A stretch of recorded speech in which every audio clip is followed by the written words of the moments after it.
ماہ رمضان یوں آ گیا، بن کے رحمت یہ پھر چھا گیا۔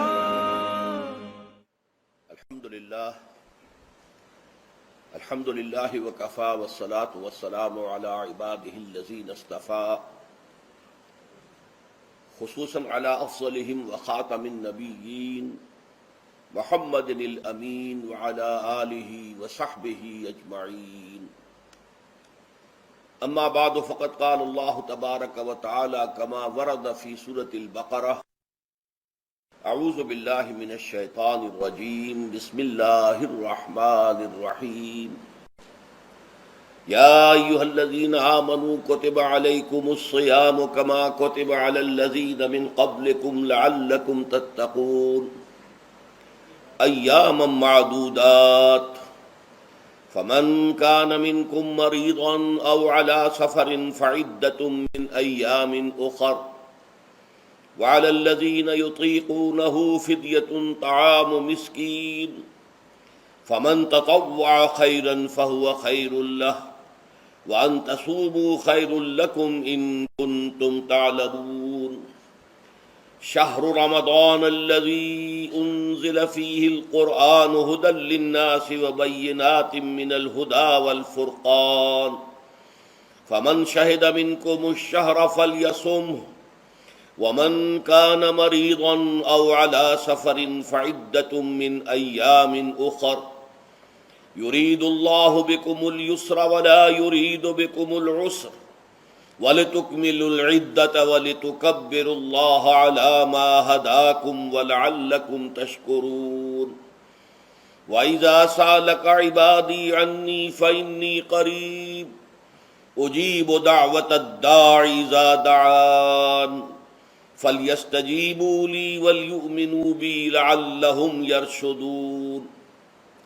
أُحِلَّ لَكُمْ لَيْلَةَ الصِّيَامِ الرَّفَثُ إِلَى نِسَائِكُمْ هن لباس لكم وأنتم لباس لهن، علم الله أنكم كنتم تختانون أنفسكم فتاب عليكم وعفى عنكم، فالآن باشروهن وابتغوا ما كتب الله لكم، وكلوا واشربوا حتى يتبين لكم الخيط الأبيض من الخيط الأسود من الفجر، ثم أتموا الصيام إلى الليل، ولا تباشروهن وأنتم عاكفون في المساجد، تلك حدود الله فلا تقربوها، كذلك يبين الله آياته للناس لعلهم يتقون۔ ولا تأكلوا أموالكم بينكم بالباطل وتدلوا بها إلى الحكام لتأكلوا فريقا من أموال الناس بالإثم وأنتم تعلمون۔ صدق الله العظيم۔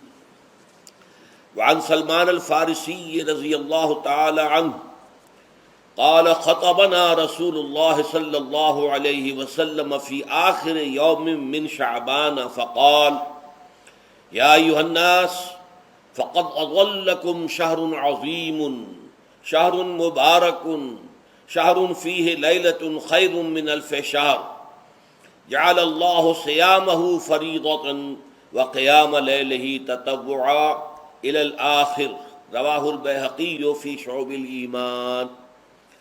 رب اشرح لی صدری ویسر لی امری واحلل عقدۃ من لسانی یفقہوا قولی۔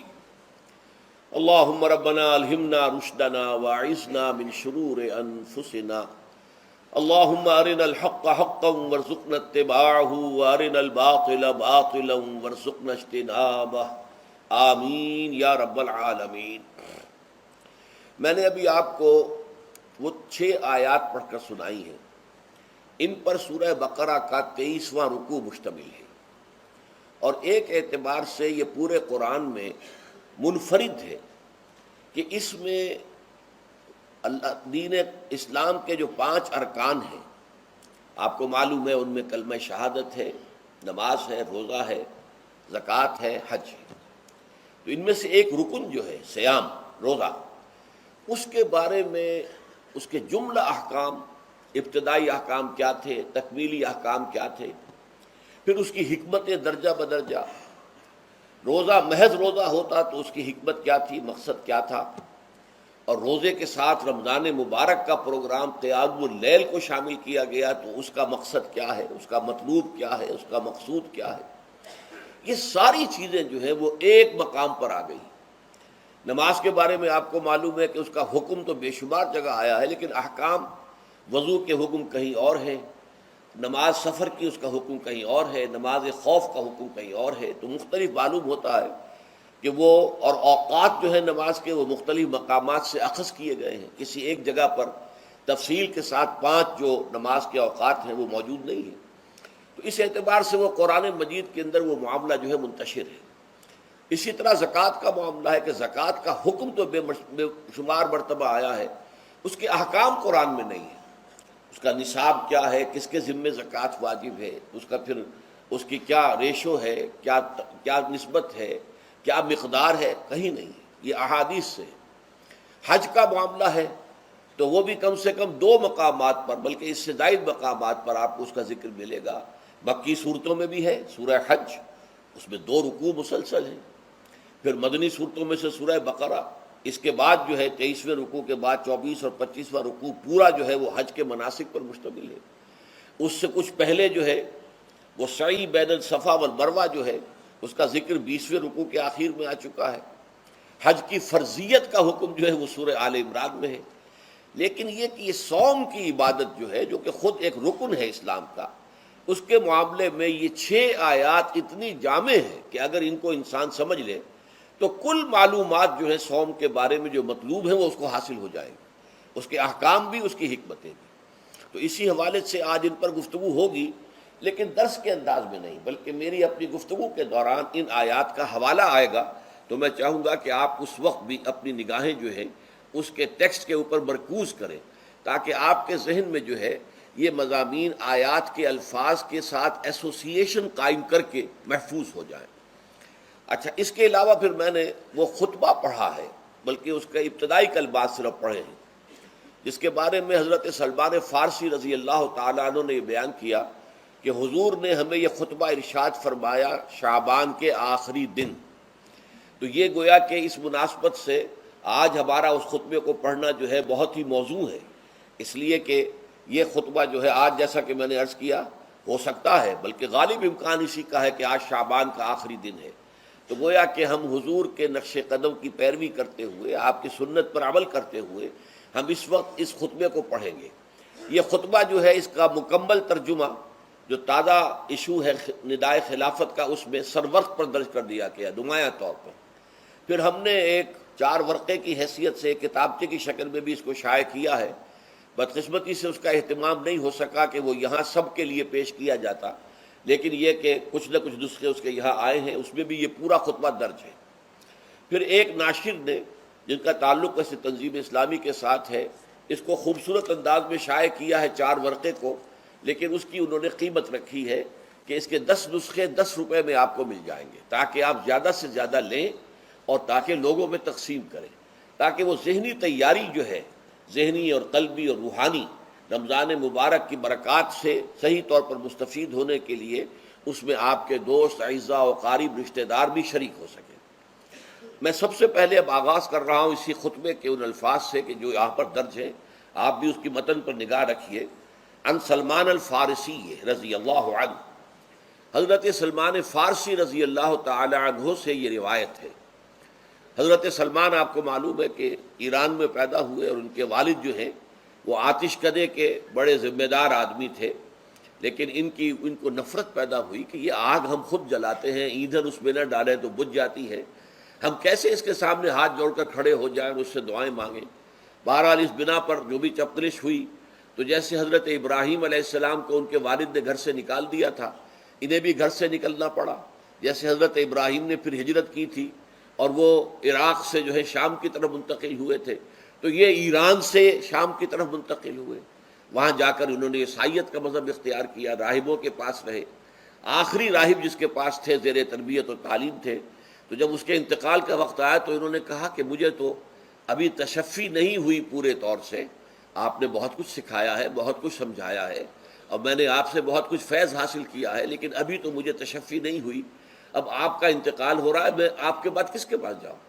تب اس نے کہا کہ میرا علم مجھے بتاتا ہے کہ نبی آخر الزمان کا ظہور اب قریب ہے، اور وہ جنوب میں کھجوروں کی سرزمین میں ہوگا، تو تم جاؤ، ٹرائی یور لک، جاؤ دیکھو شاید قسمت تمہیں ان کے قدموں میں پہنچا دے۔ تو وہ وہاں سے روانہ ہوئے ایک قافلے کے ساتھ، قافلے پر ڈاکوؤں نے حملہ کیا، انہیں پکڑ کر غلام بنا لیا، غلام بنا کر بیچ دیا۔ لیکن یہ دیکھیے قسمت ان کی کہ مدینے کے یہودی نے خرید لیا، اب مدینے پہنچ گئے۔ اب وہاں خبریں انہیں مل رہی ہیں کہ مکے میں کسی صاحب نے دعویٰ کیا ہے نبوت کا، لیکن ان کے پاؤں میں تو غلامی کی بیڑیاں، یہ مکے تو نہیں جا سکتے۔ تو میں کہا کرتا ہوں کہ یہ اس شخص کی قسمت ہے کہ جیسے ہم کہتے ہیں کہ پیاسا کنویں کے پاس جایا کرتا ہے، کنواں تو پیاسے کے پاس نہیں آتا، لیکن یہاں کیا ہوا، کنواں چل کر پیاسے کے پاس پہنچا ہے۔ محمد الرسول اللہ صلی اللہ علیہ وسلم ہجرت فرما کر مدینے تشریف لے آئے۔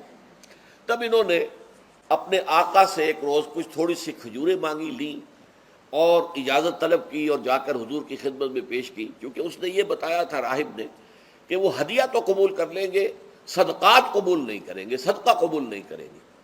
تو اسی امتحان کے لیے جا کر حضور کی خدمت میں وہ کھجوریں پیش کی۔ حضور نے پوچھا کیا ہے؟ عرض کیا صدقہ، فرمایا نہیں میں صدقہ قبول نہیں کرتا، یہ غربا کا حق ہے، دے دو، تقسیم کر دو۔ پھر کچھ عرصے کے بعد پھر کچھ کھجوریں لی ہوں گی اپنے اس آقا سے، پھر پہنچے، پھر جب حضور نے پوچھا کیا ہے، عرض کیا کہ یہ ہدیہ، آپ نے فرمایا ہاں ٹھیک ہے، ہدیہ میں قبول کرتا ہوں۔ تو فوراً قدموں میں گر گئے، ایمان لے آئے۔ اور ان کا معاملہ جو ہے یہ بھی جان لیجئے کہ یہ فقراء صحابہ میں سے تھے جو کوئی کام نہیں کرتے تھے، ہمہ وقت حضور کے ساتھ رہنا، اور اس اعتبار سے حضور نے ان کے بارے میں یہ بھی کہا ہے کہ سلمان و منا من اہل البیت، سلمان جو ہے وہ ہمارے اہل بیت میں شامل ہے رضی اللہ تعالی عنہ۔ ان کی روایت ہے قال خطبنا رسول اللہ صلی اللہ علیہ وسلم، تو وہ فرماتے ہیں کہ ہمیں خطبہ ارشاد فرمایا نبی اکرم صلی اللہ علیہ وسلم نے شعبان کے آخری دن، فقال، اور فرمایا یا ایھا الناس، اے لوگو، قد اظلکم شہر عظیم، تم پر ایک عظمتوں والا مہینہ سایہ فگن ہو گیا ہے۔ ظل کہتے ہیں سائے کو، اظلکم تم پر سایہ فگن ہو گیا ہے، ایک بہت عظمتوں والا مہینہ۔ اب دیکھیے یہ وہی ہے بات جو انگریزی کے محاورے میں ہے کہ coming events cast their shadows before, آنے والے واقعات کا ایک سایہ سا پہلے سے پڑ جاتا ہے۔ تو ابھی مہینہ شروع نہیں ہوا رمضان مبارک کا، لیکن وہ آیا چاہتا ہے، تو گویا کہ اس کا ایک سایہ پہلے آ گیا ہے، جس کو حضور فرما رہے ہیں کہ تم پر سایہ کر لیا ہے ایک ایسے مہینے میں کہ جو بہت عظمتوں والا ہے۔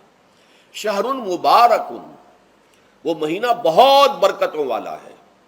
شہر فیہ لیلۃ خیر من الف شہر، یہ وہ مہینہ ہے کہ جس میں ایک رات وہ بھی ہے کہ جو 1000 مہینوں سے افضل ہے۔ اور یہ ظاہر بات ہے قرآن مجید کی صورت ہے مکمل، انا انزلناہ فی لیلۃ القدر وما ادراک ما لیلۃ القدر لیلۃ القدر خیر من الف شہر، اس کی طرف اشارہ ہے۔ اب اس کے بعد جو جملہ ہے جعل اللہ صیامہ فریضۃ، اللہ نے اس مہینے کا روزہ رکھنا فرض قرار دے دیا ہے۔ وقیام اللیل، ایک تو قیام اللیل کے لفظ پر غور کیجیے، اور اس کی راتوں کے دوران کھڑے رہنے کو تطوعاً، آزاد مرضی پر چھوڑ دیا ہے۔ تو گویا کہ اس رمضان مبارک کے 2 پروگرام ہیں، ایک پروگرام دن سے متعلق ہے وہ ہے روزہ، اور ایک قیام رات سے متعلق ہے اور وہ ہے قیام اللیل۔ دن کا پروگرام فرض ہے، رات کا پروگرام فرض نہیں ہے، لیکن ایک طرح کی تشویق اور ترغیب، اس کے لیے جو ہے تحریص یہ موجود ہے۔ ورنہ تو یہ ہے کہ ہر رات جو ہے اس میں تہجد آپ پڑھیں، رات کو کھڑے رہیں، وہ اللہ تعالیٰ کو بہت پسندیدہ ہے۔ تہجد حضور کے لیے تو فرض کے درجے میں رہی ہے، لیکن عام مسلمانوں پر فرض نہیں ہے۔ البتہ جو کوئی کر سکے ان کے لیے یقیناً بہت اعلیٰ مراتب ہے، بہت اونچے درجات ہیں، تو وہ تو کسی بھی شب میں پورے سال آپ کریں، لیکن اس کے لیے خاص طور پر چونکہ اہتمام کیا گیا، لہذا جعلہ کا جو فعل ہے اس کے مفعول میں جہاں یہ شامل ہے، نمبر 1 جعل اللہ صیامہ فریضۃ، روزہ رکھنا فرض قرار دے دیا، اور اس کی راتوں کو کھڑے رہنا یہ تمہاری مرضی پر چھوڑ دیا، اسے فرض نہیں کیا ہے۔ بس اس تمہید کے بعد اب میں شروع کروں گا استقبال رمضان کے ضمن میں روزے کی حکمتیں کیا ہیں، اس کے احکام کیا ہیں۔ نمبر 1، شریعت محمدی میں روزے کی تدریجی فرضیت۔ یہ جو تمہیدی مضمون ہے اس ضمن میں وہ بہت اہم ہے۔ پہلی بات یہ جان لیجئے کہ اہل عرب جو ہیں، قریش بھی، اہل مکہ اور قریش کے تابع بقیہ تمام بنی اسماعیل بھی، اور ان کے تابع جو بھی عرب میں دوسرے قبیلوں کے لوگ تھے کہ جو عربی تھے اور مشرک تھے، وہ سب اس کے اندر مراد ہیں۔ تو فرمایا گیا کہ ان لوگوں میں روزے کی عبادت معروف نہیں تھی۔ یا تو یہ ہے کہ حضرت ابراہیم علیہ السلام کے زمانے میں روزے کی عبادت تھی ہی نہیں، کیونکہ یہ لوگ اپنے قول کے مطابق ملت ابراہیم پر تھے، لیکن یہ ہے کہ بہرحال روزے کی عبادت سے ناآشنا تھے۔ کیا وجہ ہے یہ ہم نہیں جانتے۔ آپ کو معلوم ہے نماز سے وہ واقف تھے، اگرچہ اس کا حلیہ انہوں نے بگاڑ دیا تھا، تالیاں بجاتے تھے، سیٹیاں بجاتے تھے یہ، لیکن نماز کہتے تھے اسے نماز۔ طواف سے وہ واقف تھے، اگرچہ اس کے ضمن میں اتنی گھناؤنی حرکت بھی کی تھی کہ مرد اور عورتیں وہ بالکل برہنہ ہو کر طواف کرتے تھے، تو اسے بہت فضیلت والی بات سمجھتے تھے، بہت خدا رسیدگی کی بات سمجھتے تھے کہ کامل برہنہ ہو کر طواف کیا جائے، لیکن بہرحال طواف تھا۔ اسی طرح قیام عرفہ، قیام منی یہ بھی موجود تھے۔ تو حج کے بھی بہت سے ارکان جو ہیں وہ ان کے ہاں معروف تھے۔ اور ویسے خیرات و صدقات، چاہے زکوٰۃ ایک خاص نظام کے تحت نہیں تھی، لیکن زکوٰۃ و صدقات، بھوکوں کو کھانا کھلانا، یہ ان کے ہاں اعلیٰ اقدار میں یہ چیزیں شامل تھیں، اخلاقیات کے اونچے مقامات میں۔ اس صوم کا ان کے ہاں قطعاً کوئی ذکر نہیں تھا، روزے کی عبادت جو ہے ان کے ہاں بالکل نہیں تھی۔ البتہ صوم کا لفظ موجود تھا، یہ لفظ وہ استعمال کرتے تھے اپنے گھوڑوں کے لیے، روزہ رکھواتے تھے گھوڑوں کو۔ اس کا پس منظر یہ ہے کہ ان کے ہاں آپ کو معلوم ہے کہ لڑائی، دنگا فساد، جنگ اور یہ کہ غارت گری کرنا، لوٹ مار کرنا، یہ تمام ان عرب قبائل کا پیشہ تھا، اصل پیشہ یہی تھا۔ اس میں ان کے پاس 2 جانور تھے، ایک تو اونٹ جو ہے وہ ان کی جو آب و ہوا ہے اور ان کے جو حالات ہیں اس کے ساتھ پوری مطابقت رکھتا ہے، یعنی اسے کئی دن کھانے کو نہ ملے اسے پرواہ نہیں، ہفتہ بھر پانی نہ ملے اسے کوئی پرواہ نہیں۔ اس اعتبار سے دھوپ کی کتنی ہی جو ہے تپش ہو، اونٹ کو کچھ نہیں کہتی، لیکن یہ کہ وہ سست رفتار جانور ہے۔ لڑائی کے لیے، جنگ کے لیے، خاص طور پر غارت گری جہاں کرنی ہو، جہاں جا کر گویا کہ ڈاکہ مارنا، پھر دوڑنا ہے، بھاگنا ہے، واپس جانا ہے، تو انہیں گھوڑے کی ضرورت ہوتی تھی جو سریع الرفتار ہے۔ لیکن گھوڑے میں یہ اوصاف نہیں تھے، وہ بھوک کو برداشت نہیں کر سکتا، مزمحل ہو جائے گا، وہ پیاس کو برداشت نہیں کر سکتا، مزمحل ہو جائے گا، وہ دھوپ کو برداشت نہیں کر سکتا، مزمحل ہو جائے گا، اور اگر یہ گھوڑا مزمحل ہو جائے تو سوار کا کیا حشر ہوگا، وہ آپ اس سے اندازہ کر لیجئے کہ اصل میں تو پھر ہلاکت سوار کی ہوگی۔ اس لیے وہ اسے تیار کرتے تھے جنگ کی صعوبتوں کو برداشت کرنے کے لیے۔ اس کا دانہ پانی بند کر دیا، اور اس کا منہ جو ہے وہ عرب بدو جو ہوتا تھا خود تو اپنا چہرہ اور سر لپیٹ لیتا تھا کپڑے کے اندر، جب وہ چلتی تھی ان کے ہاں باد سموم، تیز آگ جیسی ہوا جو ہے جس کے اندر ریت کے ذرات بھی ایسے ہوتے تھے گویا کہ کسی بھاڑ کی جو ہے اس کے اندر کی ریت جو ہے وہ چلی آ رہی ہے، تو گھوڑے کا رخ ادھر کر کے کھڑے کر دیتے تھے اس کو، خود اپنے منہ پر ڈاٹا واٹا باندھا ہوا اپنی حفاظت کے لیے، تاکہ اس کے اندر دھوپ کی سختی برداشت کرنے کی عادت پیدا ہو جائے، پیاس کی برداشت کرنے کی عادت پیدا ہو جائے، بھوک کو برداشت کرنے کی۔ اس کو کہتے تھے صوم۔ صوم کے لفظی معنی رک جانا۔ اب یہ کھانے پینے سے رکا ہوا ہے اور یہ دھوپ کی سختیاں برداشت کرنے کے لیے دھوپ کے اندر، اور وہ جو آتی تھی وہاں پہ باد سموم، اس کے اندر بھی اس کا سامنا کرنے کے لیے تیار ہے۔ تو یہ پس منظر ہے روزے کا لغوی اعتبار سے، اور یہ کہ اہل عرب جو ہے پرانے وہ اس عبادت سے ناواقف تھے، لہٰذا ہمیں پورے مکی قرآن میں اس کا کہیں ذکر نہیں ملتا۔ البتہ مدینے میں جب حضور تشریف لائے اور صحابہ کرام ہجرت کے بعد، تو یہاں آپ نے دیکھا کہ یہودی جو ہے وہ روزہ رکھتے ہیں یوم عاشورہ کا، 10 محرم کا۔ تو حضور نے دریافت کیا کہ یہ تم 10 محرم کو روزہ کیوں رکھتے ہو؟ تو انہوں نے کہا کہ یہ دن ہماری نجات کا دن ہے۔ 10 محرم کو اللہ تعالیٰ نے فرعون کو غرق کیا تھا اور ہمیں نجات دی تھی اس کے ظلم و ستم سے، تو شکرانے کے طور پر ہم روزہ رکھتے ہیں۔ تو حضور نے فرمایا کہ موسیٰ کے تو پھر ہم تم سے زیادہ حقدار ہیں، ہم موسیٰ کو مانتے ہیں علیہ الصلوۃ والسلام، ان کی عزت کرتے ہیں، قدر کرتے ہیں، تو ہم بھی روزہ رکھیں گے۔ تو آپ نے صحابہ کو حکم دیا کہ عاشورہ کا روزہ رکھا کرو۔ پھر کچھ عرصے کے بعد اللہ تعالیٰ کی طرف سے حکم آ گیا، اور یہ حکم جو ہے اس رکوع کی پہلی آیت کے اندر ہے، یا ایھا الذین آمنوا کتب علیکم الصیام کما کتب علی الذین من قبلکم لعلکم تتقون۔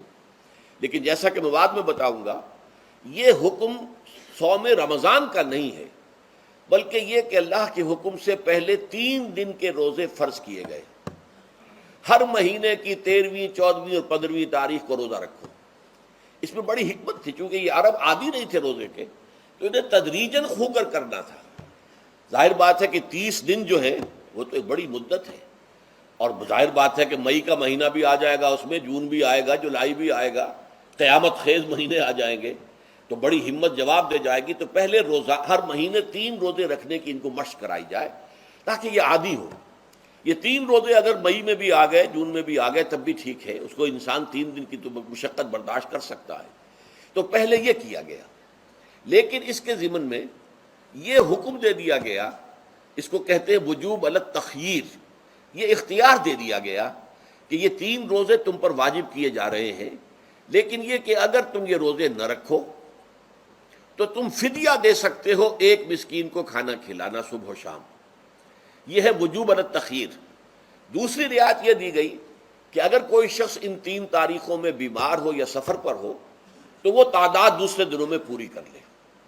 یہ ہے گویا کہ سب سے پہلا حکم جو دیا گیا ہے، اور اس کے ضمن میں اب میں چاہتا ہوں کہ آیت نمبر 2 آپ اچھی طرح پڑھ لیں، اپنا سامنے رکھیے اور اس کے حوالے سے یہ بات سمجھ لیجیے۔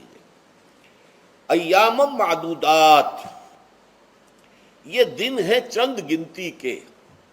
مجھے حیرت ہوتی ہے کہ جدید جو مفسرین ہیں جنہوں نے اردو میں ترجمے کیے ہیں، تفسیریں کی ہیں، ان سب کی نگاہوں سے یہ بات اوجھل رہی کہ یہ در حقیقت رمضان کے روزے کا ذکر نہیں ہے، بلکہ اس ابتدائی حکم سے متعلق ہے کہ جو ہر مہینے میں 3 دن کے روزے رکھنے کا حضور نے دیا تھا۔ لیکن یہ کہ میرا اپنا ذاتی واقعہ یہ ہے زندگی کا، اور یہ اہم واقعات میں سے ہے۔ میں جب میڈیکل کالج میں پڑھتا تھا، سمجھیے 19-20 سال کی میری عمر، اس وقت بھی مجھے یہ احساس ہوا تھا کہ یہ جو 2 آیات آئی ہیں یہاں ایک دوسرے کے تقابل میں، یہ بیک وقت نازل نہیں ہو سکتی، ان میں وقفہ ہوگا، اور یقیناً پہلا حکم کسی اور پس منظر میں ہے، دوسرا حکم جو بعد میں ہم دیکھیں گے وہ کسی اور پس منظر میں ہے۔ تو میری رائے یہ تھی، اور میں اس پر قائم بھی تھا، بیان بھی کرتا تھا، لیکن ڈرتا تھا، اس لیے کہ اس وقت تک جتنی تفسیریں میں نے دیکھی تھی، ترجمے دیکھے تھے، ان میں سے کسی نے یہ بات کہی نہیں تھی۔ تو ایک آدمی اپنی رائے کے اوپر اتنی بڑی بات کہہ دے تو میں ڈرتا رہتا تھا، لیکن کہتا تھا کہ میری رائے یہی ہے۔ پھر اتفاق سے جماعت اسلامی ہند کا ترجمان ہوتا تھا ماہنامہ زندگی، عروج احمد قادری صاحب اس کے مدیر تھے۔ وہ جو ایک پرچہ آیا اس میں انہوں نے تنقید کی تھی مولانا سید انور شاہ بخاری رحمۃ اللہ علیہ پر، کہ ان کشمیری رحمۃ اللہ علیہ سے ان کے اوپر یہ تنقید کی تھی کہ انہوں نے یہ عجیب بات کہہ دی ہے کہ یہ جو حکم ہے یہ رمضان کا نہیں ہے، بلکہ رمضان سے پہلے جو حضور نے حکم دیا تھا 3 دن کے روزے رکھنے اس سے متعلق ہے۔ اب مجھے اس کے اوپر پورا اطمینان ہو گیا کہ اگر سید محمد انور شاہ کاشمیری رحمۃ اللہ علیہ کی رائے یہ ہے تو متفق گردید رائے بو علی بارائے من، مجھے اب اس سے زیادہ اور کسی سند کی ضرورت نہیں۔ بعد میں نے جب تفسیر کبیر امام رازی رحمۃ اللہ علیہ کی اس کا بھی مطالعہ شروع کیا تو میں حیران ہوا کہ سلف میں تو یہ رائے کثرت سے موجود تھی۔ کیا سبب ہوا ہے کہ آج کے دور کے جو مترجمین اور مصنفین ہیں ان کی نگاہوں سے بالکل یہ بات اوجھل ہو گئی؟ اس معمے کو میں حل آج تک نہیں کر سکا، لیکن اب میں پورے تیقن سے آپ سے کہہ رہا ہوں کہ یہ جو پہلی 2 آیتیں ہیں ان کا تعلق صوم رمضان سے نہیں ہے، بلکہ ان کا تعلق ہے وہ 3 دن کی۔ اس کی سب سے بڑی دلیل اس کے اندر موجود ہے، ایام معدودات، گنتی کے چند دن۔ اب 30 یا 29 دن جو ہے وہ گنتی کے چند دن نہیں ہو سکتے، وہ اچھی بڑی تعداد ہے۔ پھر یہ ہے کہ یہ معدودات جو ہے اس کو کہا جاتا ہے جمع قلت، یہ زیادہ سے زیادہ 9 پر اس کا اطلاق ہوتا ہے، اس وزن پر جو جمع آتی ہے۔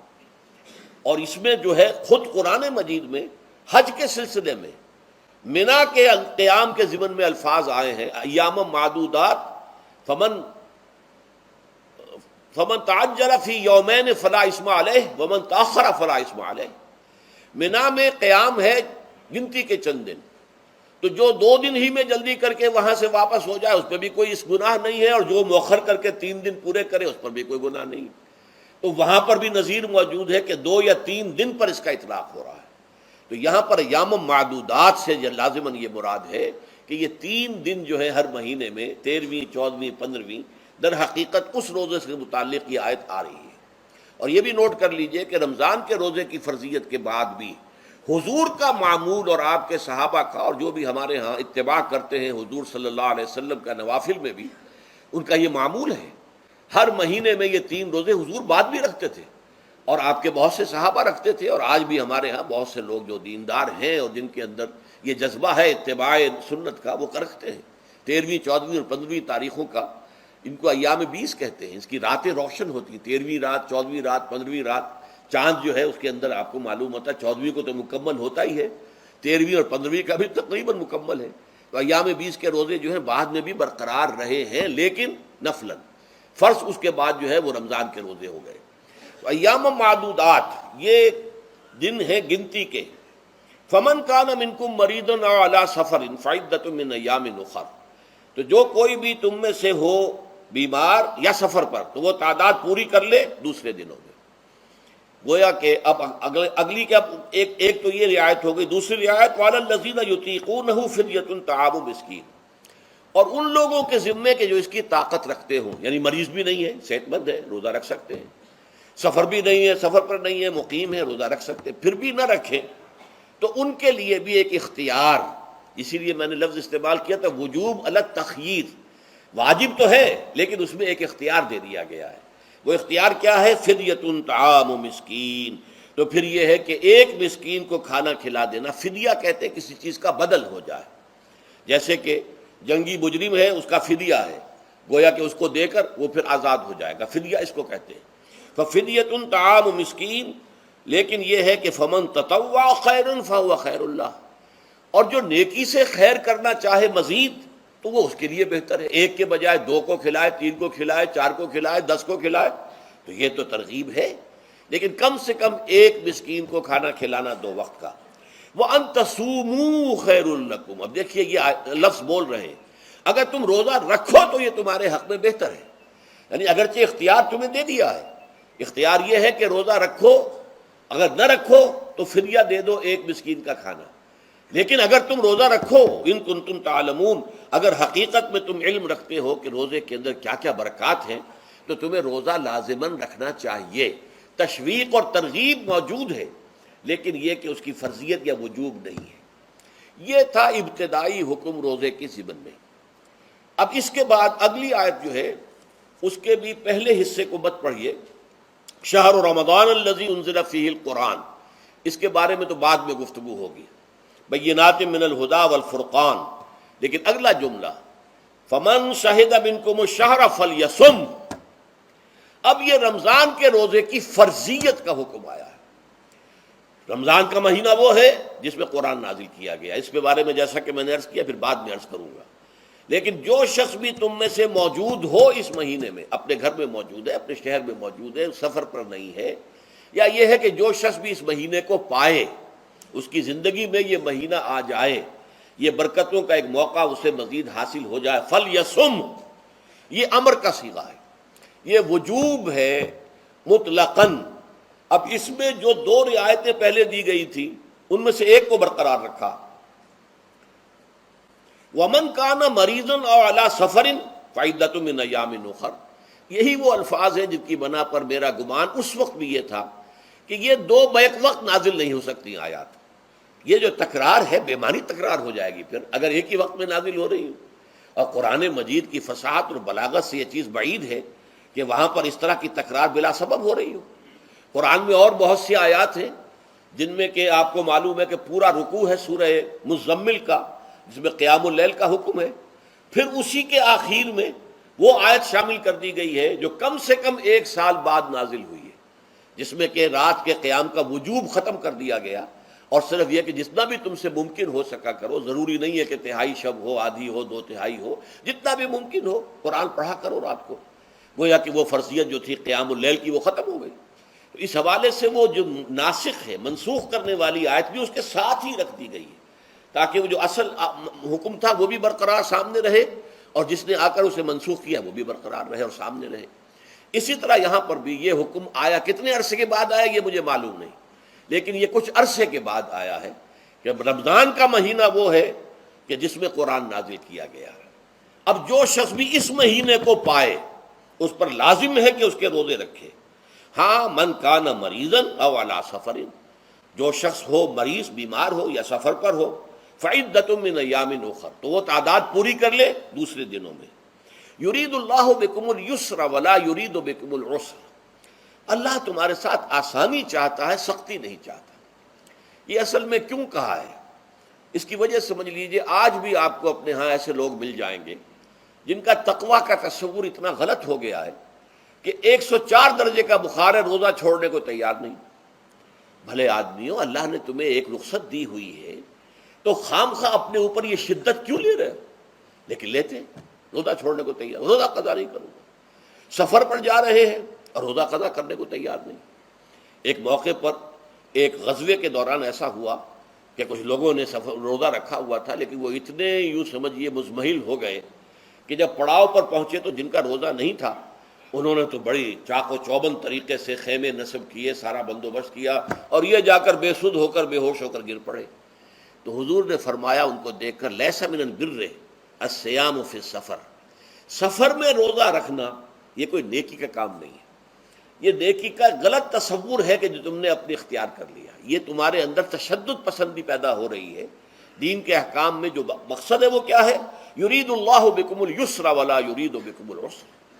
اسی پر عمل کرتے ہوئے حضور نے فرمایا ہے کہ جو بھی علماء دین ہیں یا جو رہنمایان دین ہیں ان کا کام کیا ہے؟ آپ نے فرمایا یسروا ولا تعسروا، دیکھو آسانیاں پیدا کرو، سختیاں پیدا نہ کرو۔ دین میں سختیاں پیدا کرنا بھی وہ اسر اور اغلال بن جاتا ہے کہ جس کو رفع کرنے کے لیے اور جس سے لوگوں کو، یہودیوں کو اور تمام اہل کتاب کو نجات دینے کے لیے اللہ تعالیٰ نے اپنے رسول محمد صلی اللہ علیہ وسلم کو بھیجا۔ وَيَضَعُ عَنْهُمْ إِصْرَهُمْ وَالْأَغْلَالَ الَّتِي كَانَتْ عَلَيْهِمْ، کہ جہاں وہ نیکی کا حکم دیتے ہیں، بدی سے روکتے ہیں، پاکیزہ چیزوں کو حلال ٹھہراتے ہیں اور خبیث چیزوں کو، ناپاک چیزوں کو حرام قرار دیتے ہیں، وہیں وہ لوگوں کے اوپر سے وہ بوجھ بھی ختم کرتے ہیں کہ جو انہوں نے خام خواہ اپنے اوپر لاد لیے۔ تو ان میں سے یہ بھی ہے کہ یہ نیکی کا کام نہیں ہے کہ آپ سفر میں ہیں اور روزہ رکھ رہے ہیں۔ یرید اللہ بکم الیسر ولا یرید بکم العسر وَلِتُكْمِلُوا الْعِدَّةَ، لیکن یہ بات واضح رہے کہ اب تمہارے لیے تعداد کو پورا کرنا لازم ہے۔ یہ نہیں ہے کہ آپ اس کی جگہ پر فدیہ دے دیں تو بات پوری ہو جائے گی، نہیں۔ روزے کی تعداد، آپ کے رمضان میں 2 روزے 3 روزے چھوٹ گئے بیماری کی وجہ سے، ٹھیک ہے، لیکن دوسرے دنوں میں اس کی قضا دینی لازم ہے۔ وہ روزے رکھنے جو ہیں آپ پر لازم ہیں، ان کا کوئی بدل جو ہے وہ فدیہ نہیں ہو سکتا۔ البتہ یہ نوٹ کر لیجئے، یہ حکمت نبوی ہے کہ یہاں اگرچہ وہ فدیے کا حکم جو ہے گویا کہ بظاہر قرآن مجید کے الفاظ سے محسوس ہوتا ہے کہ مطلقاً منسوخ ہو گیا، لیکن حضور نے اس کو خاص حالتوں میں باقی رکھا ہے۔ کوئی شخص اتنا بوڑھا ہو چکا ہے یا خاتون اتنی بوڑھی ہو چکی ہے کہ دن بھر کا فاقہ جو ہے اس میں اندیشہ ہے کہ کہیں ہلاک نہ ہو جائے۔ کوئی مریض ہے، مرد ہے یا عورت ہے، وہ ڈائبٹیز کی مریضہ ہے، اس کو وہ شوگر کا مرض ہے اور وہ اس کو برداشت نہیں کر سکتی، شوگر لیول بہت نیچے ہو جائے تو موت واقع ہو سکتی۔ کوئی ایسا مریض ہے جس کو مرض سے شفا پانے کی اب کوئی امید ہے ہی نہیں کہ میں مرض سے شفا پا جاؤں گا یا پا جاؤں گی تو اس کے بعد میں روزہ مکمل کر دوں گی، نہیں۔ ایسے لوگوں کے لیے حضور نے اس رعایت کو برقرار رکھا ہے کہ ایسے لوگ اگر ایک مسکین کو کھانا کھلا دیں تو یہ فدیہ بن جائے گا۔ لیکن جو بھی شخص صحت مند ہو اور صحت کی توقع رکھتا ہو اور جو شخص بھی طاقت رکھتا ہو روزے کا قضا کر دینے کا، اس کے لیے لازم ہے کہ روزوں کی قضا کرے۔ وَلِتُكْمِلُوا الْعِدَّةَ وَلِتُكَبِّرُوا اللَّهَ عَلَى مَا هَدَاكُمْ، اور تاکہ تم اللہ کی کبریائی کا اعلان کرو اس چیز پر کہ جو اس نے تمہیں ہدایت عطا فرمائی ہے۔ اب اس کا ایک تو ظاہر ہے کہ جب روزے ختم ہوتے ہیں عید الفطر میں، تکبیر، اضافی تکبیرات کے ساتھ 2 رکعتیں ہیں جو ہم ادا کرتے ہیں۔ احناف کے نزدیک 6 اضافی تکبیرات ہیں اور اہل حدیث کے نزدیک 12 ہیں، لیکن تکبیرات ہیں اضافی۔ اور یہ کہ جاتے ہوئے اور آتے ہوئے عید کے لیے آپ جا رہے ہیں تو تکبیرات پڑھتے ہوئے جائیے، واپس آ رہے ہیں تکبیر پڑھتے ہوئے آئیے، اور یہ بھی کہ جاتے ہوئے راستہ کوئی اور، آتے ہوئے راستہ کوئی اور اختیار کیجئے، تاکہ پورا شہر، پوری بستی جو ہے تکبیر کی آواز سے گونج جائے۔ یہ ظاہر ہے، باطن اس کا کیا ہوگا؟ اللہ کی کبریائی کا اعلان کرو، اللہ کی کبریائی کو نافذ کرنے کی کوشش کرو۔ جب اللہ نے تمہیں ہدایت دے دی ہے، تمہیں اپنے دین حق سے نواز دیا ہے، اب تمہارا فرض ہے کہ اس کو قائم کرو، اس کے لیے جد و جہد کرو، اس کے لیے تن من دھن لگاؤ، اس کے لیے جان اور مال سے جہاد کرو۔ وَلِتُكَبِّرُوا اللَّهَ عَلَى مَا هَدَاكُمْ وَلَعَلَّكُمْ تَشْكُرُونَ، اور تاکہ تم واقعتاً شکر کرو۔ اس پر بھی گفتگو بعد میں ہوگی۔ یہ حکمت صوم کے حوالے سے ہے یہ لفظ۔ اس کے بعد جو ہے ایک آیت چھوڑ کر پھر اگلی 5ویں آیت پڑھیے۔ یہ ہے تکمیلی احکام۔ ابتدائی احکام آ گئے، نمبر 2 میں صوم رمضان کا حکم آ گیا۔ نمبر 3 پر ہوا کیا تھا کہ جب روزوں کا حکم دیا گیا تو چونکہ مثال آپ نے رکھی تھی یہود کی کہ یہود جو ہے عاشورہ کا روزہ رکھتے ہیں تو ہم بھی کیوں نہ رکھیں، مسلمانوں تم بھی رکھو۔ اس سے گمان یہ کیا گیا کہ جو احکام یہود کی شریعت میں ہیں روزے کے، شاید وہی ہماری شریعت میں بھی ہے، اور ان کی شریعت میں یہ تھا کہ رات کو سو گئے تو روزہ شروع ہو گیا، اور وہ روزہ اب نہ کوئی سحری ہے نہ رات میں کے دوران کوئی میاں اور بیوی جو ہے وہ ہم بستری کر سکتے ہیں، بلکہ یہ کہ وہ روزہ صبح سے لے کر پھر جب رات کے بعد صبح آئے گی، صبح سے پھر دوپہر اور شام اور غروب آفتاب پر جا کر روزہ ختم ہوگا۔ گویا کہ کم و بیش 20 گھنٹے کا روزہ یا 21 گھنٹے کا روزہ، کیونکہ اگر غروب آفتاب کے 3 گھنٹے کے بعد آدمی سو گیا تو وہاں سے جو روزہ شروع ہوا ہے تو غروب آفتاب پر اگلے روز جو ہے وہ ختم ہوگا، تو ہو جائے گا 20-21 گھنٹے کا روزہ۔ یہ روزے کا حکم لوگوں نے سمجھا، اس کی صراحت کوئی نہیں تھی، لیکن لوگ جو ہے چونکہ صراحت منفی بھی نہیں تھی مثبت بھی نہیں تھی، لہذا وہ رات کے وقت میں جب جو دن ہوتے تھے روزوں کے، ان کی راتوں میں وہ اپنی جو بھی ایک طبعی ضرورت ہے، جو ہم بستری ہے میاں اور بیوی کی، شوہر اور بیوی کی، وہ کر گزرتے تھے۔ جذبات کے اندر جو بھی اس وقت ان کی احتیاج ہوئی، دل میں کھٹک رہتی تھی کہ پتہ نہیں ہم نے یہ صحیح کام کیا نہیں کیا، غلط کیا، تو اس سے یہ کہ ظاہر بات ہے کہ پھر قرآن مجید اسے قرار دے رہا ہے اپنے آپ سے خیانت کرنا۔ جب انسان اپنے ضمیر کے خلاف کوئی بات کر رہا ہو تو چاہے وہ بات صحیح ہے لیکن وہ اسے گناہ سمجھ کے کر رہا ہے تو اس نے تو گناہ کیا، وہ اپنے آپ سے تو خیانت کر رہا ہے۔ ایک شخص ہے وہ بکری کا گوشت کھا رہا ہے لیکن سمجھتا یہ کہ یہ سور کا گوشت ہے، تو اس نے تو سور ہی کا کھایا نا، اس نے بکری کا تو نہیں کھایا، لیکن اس نے سمجھا یہ کہ یہ سور کا گوشت اور کھا رہا ہے۔ تو اس حوالے سے ایک دغدغہ سا دل میں رہتا تھا، پریشانی۔ تو اب جو یہ 5ویں آیت ہے، طویل ترین آیت ہے اس سلسلے کی، اس میں روزے کے تکمیلی احکام آ گئے جو ابدی ہیں، آج تک قائم ہیں اور قیامت تک قائم رہیں گے۔ فرمایا احل لکم لیلۃ الصیام الرفث الی نسائکم، اے مسلمانوں روزے کی راتوں میں تمہارے لیے حلال کر دیا گیا ہے اپنی بیویوں سے اپنی خواہش کا پورا کرنا۔ رفث الی نسائکم ہن لباس لکم وانتم لباس لہن، وہ تمہارے لیے بمنزلہ لباس ہیں، جیسے لباس کے اور انسان کے بدن کے درمیان کوئی حجاب نہیں ہوتا، ایسے ہی شوہر اور بیوی کے درمیان بھی کوئی حجاب نہیں رہتا۔ ہن لباس لکم وانتم لباس لہن، اور ویسے بھی ایک معنی میں کہ جیسے لباس آپ کو گرمی کی شدت سے بچاتا ہے، ورنہ ہو سکتا ہے کہ تیز دھوپ جو ہے جو عرب میں ہوتی تھی وہ تو آپ کی کھالوں کو جلا دے، تو یہ حفاظت کا ایک ذریعہ بھی ہے۔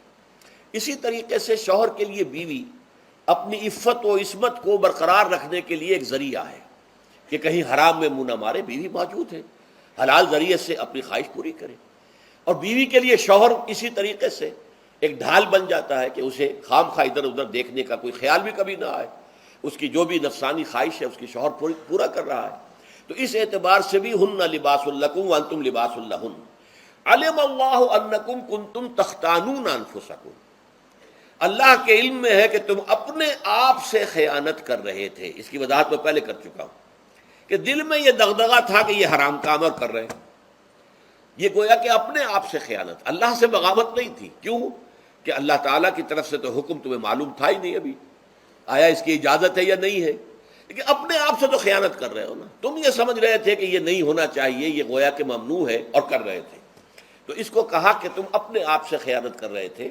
علم اللہ انکم کنتم تختانون انفسکم فتاب علیکم، تو اللہ نے تم پر اپنی رحمت اور مغفرت کے ساتھ توجہ فرمائی، یعنی جو کچھ اب تک ہو چکا ہے اسے اللہ نے معاف کر دیا، اسے صاف کر دیا، کلین سلیٹ۔ اب تمہارا جو اعمال نامہ ہے اس میں اس طرح کا اگر کوئی عمل درج ہو گیا ہے تو وہ اللہ نے صاف کر دیا ہے۔ وَعَفَا عَنْكُمْ، اور تمہیں معاف بھی کر دیا ہے۔ فَالْآنَ بَاشِرُوهُنَّ، تو اب تم ان کے ساتھ جو بھی تعلق زن و شو ہے اس کو اختیار کر سکتے ہو۔ فَالْآنَ بَاشِرُوهُنَّ وَابْتَغُوا مَا كَتَبَ اللَّهُ لَكُمْ، اور حاصل کرو وہ کچھ جو کچھ اللہ نے تمہارے لیے لکھ دیا ہے۔ یہ تعلق زن و شے سے دو چیزیں ہیں کہ جو مقصود ہیں۔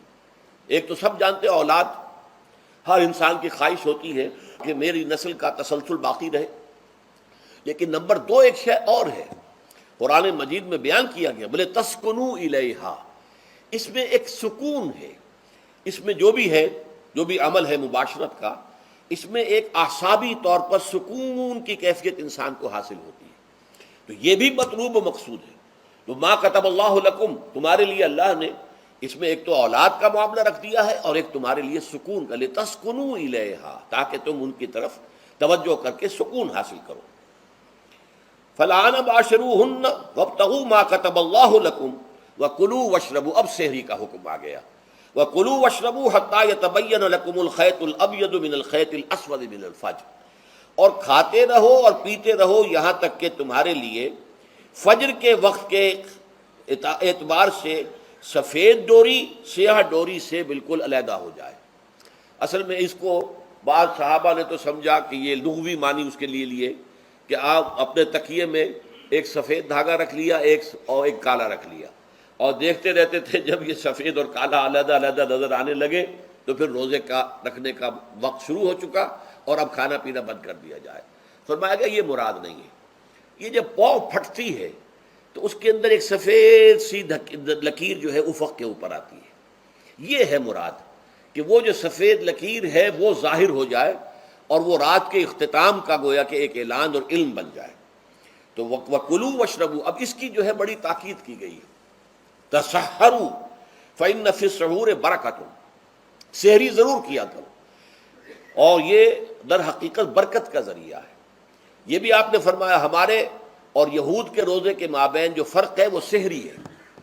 یہ سحری کیونکہ روزہ جو ہے وہ فجر سے لے کر اور غروب آفتاب تک ہے، طلوع آفتاب سے نہیں، فجر سے، جبکہ وہ سفیدہ سحر جس کو ہم کہتے ہیں نمودار ہو جائے۔ طلوع آفتاب تو ابھی 1.5 گھنٹے بعد ہوگا کہیں جا کر، لیکن اس وقت جو ہے روزہ شروع، غروب آفتاب پر ختم۔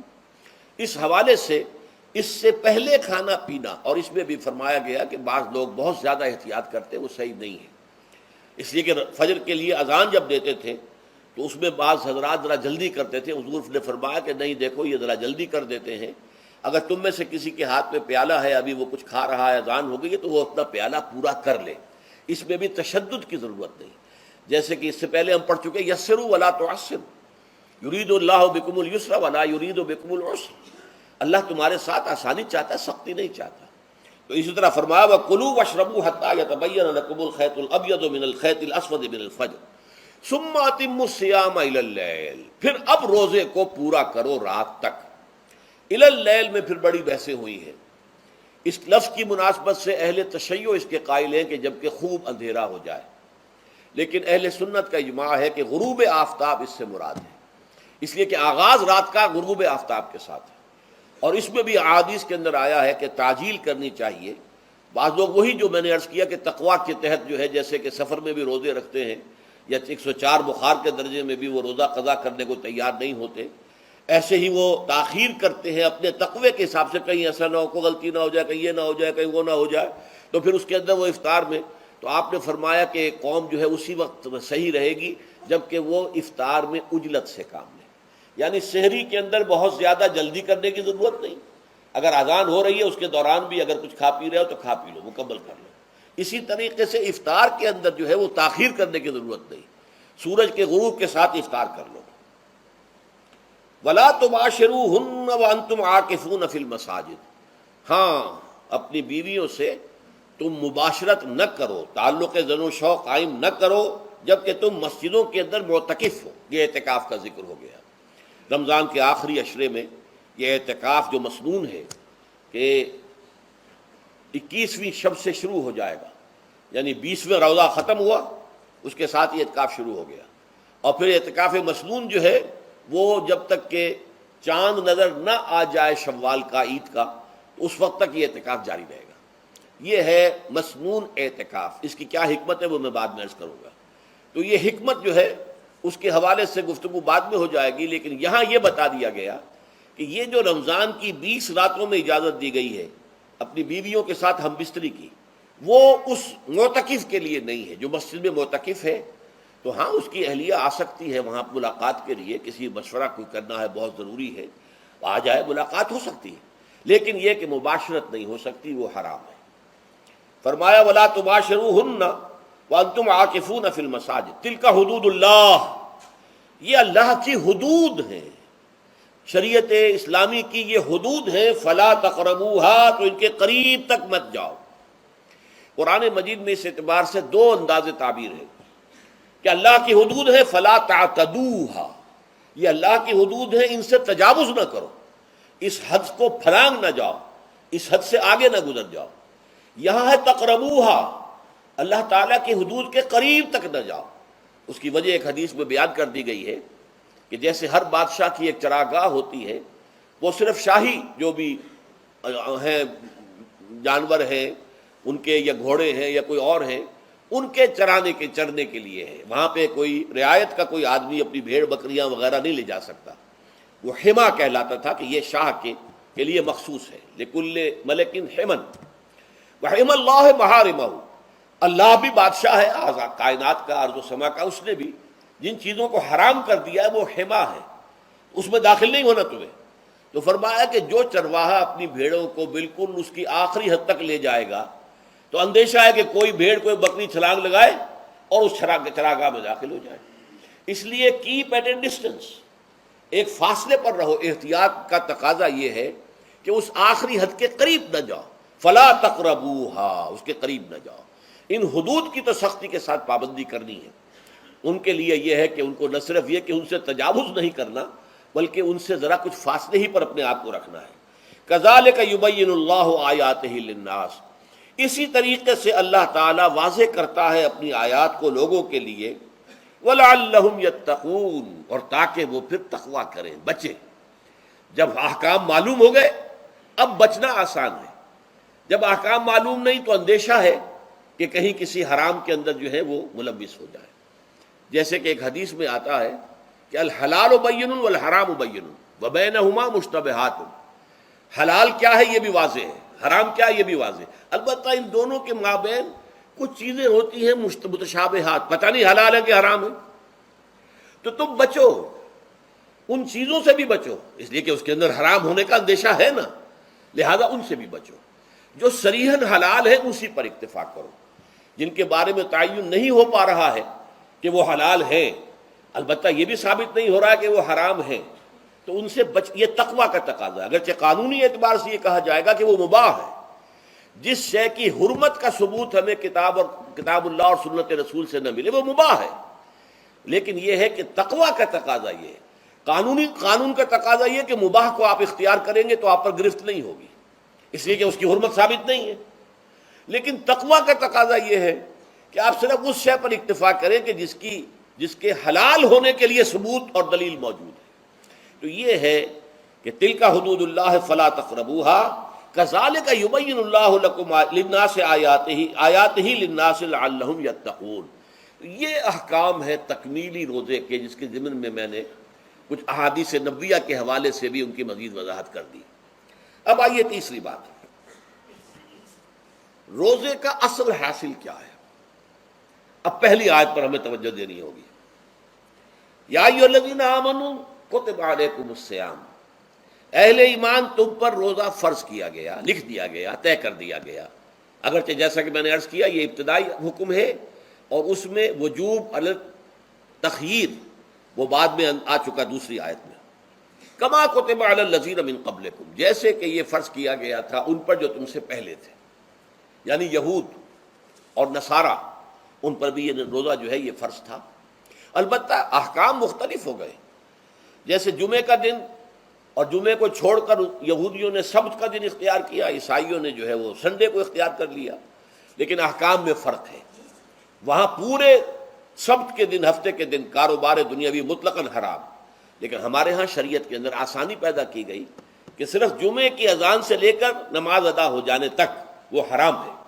لیکن باقی یہ ہے کہ اس سے پہلے بھی اگر کرو اور بعد میں جب فَإِذَا قُضِيَتِ الصَّلَاةُ فَانتَشِرُوا فِي الْأَرْضِ وَابْتَغُوا مِن فَضْلِ اللَّهِ، جب نماز ادا ہو چکے تو جاؤ، منتشر ہو سکتے ہو زمین میں اور اللہ تعالیٰ کے فضل کو تلاش کر سکتے ہو.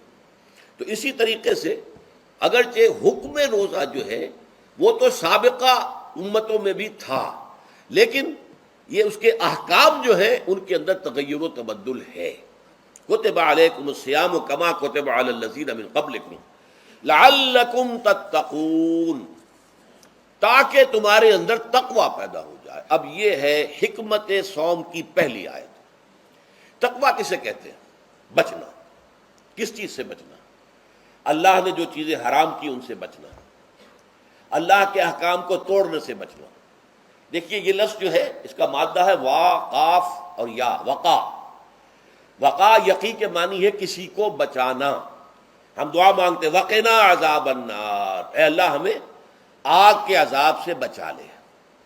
لیکن اتقا، ارتقا بنتا ہے باب افتعال، واو تے میں شامل ہو گئی تو اتقا، اور اسی سے تقوی ہے.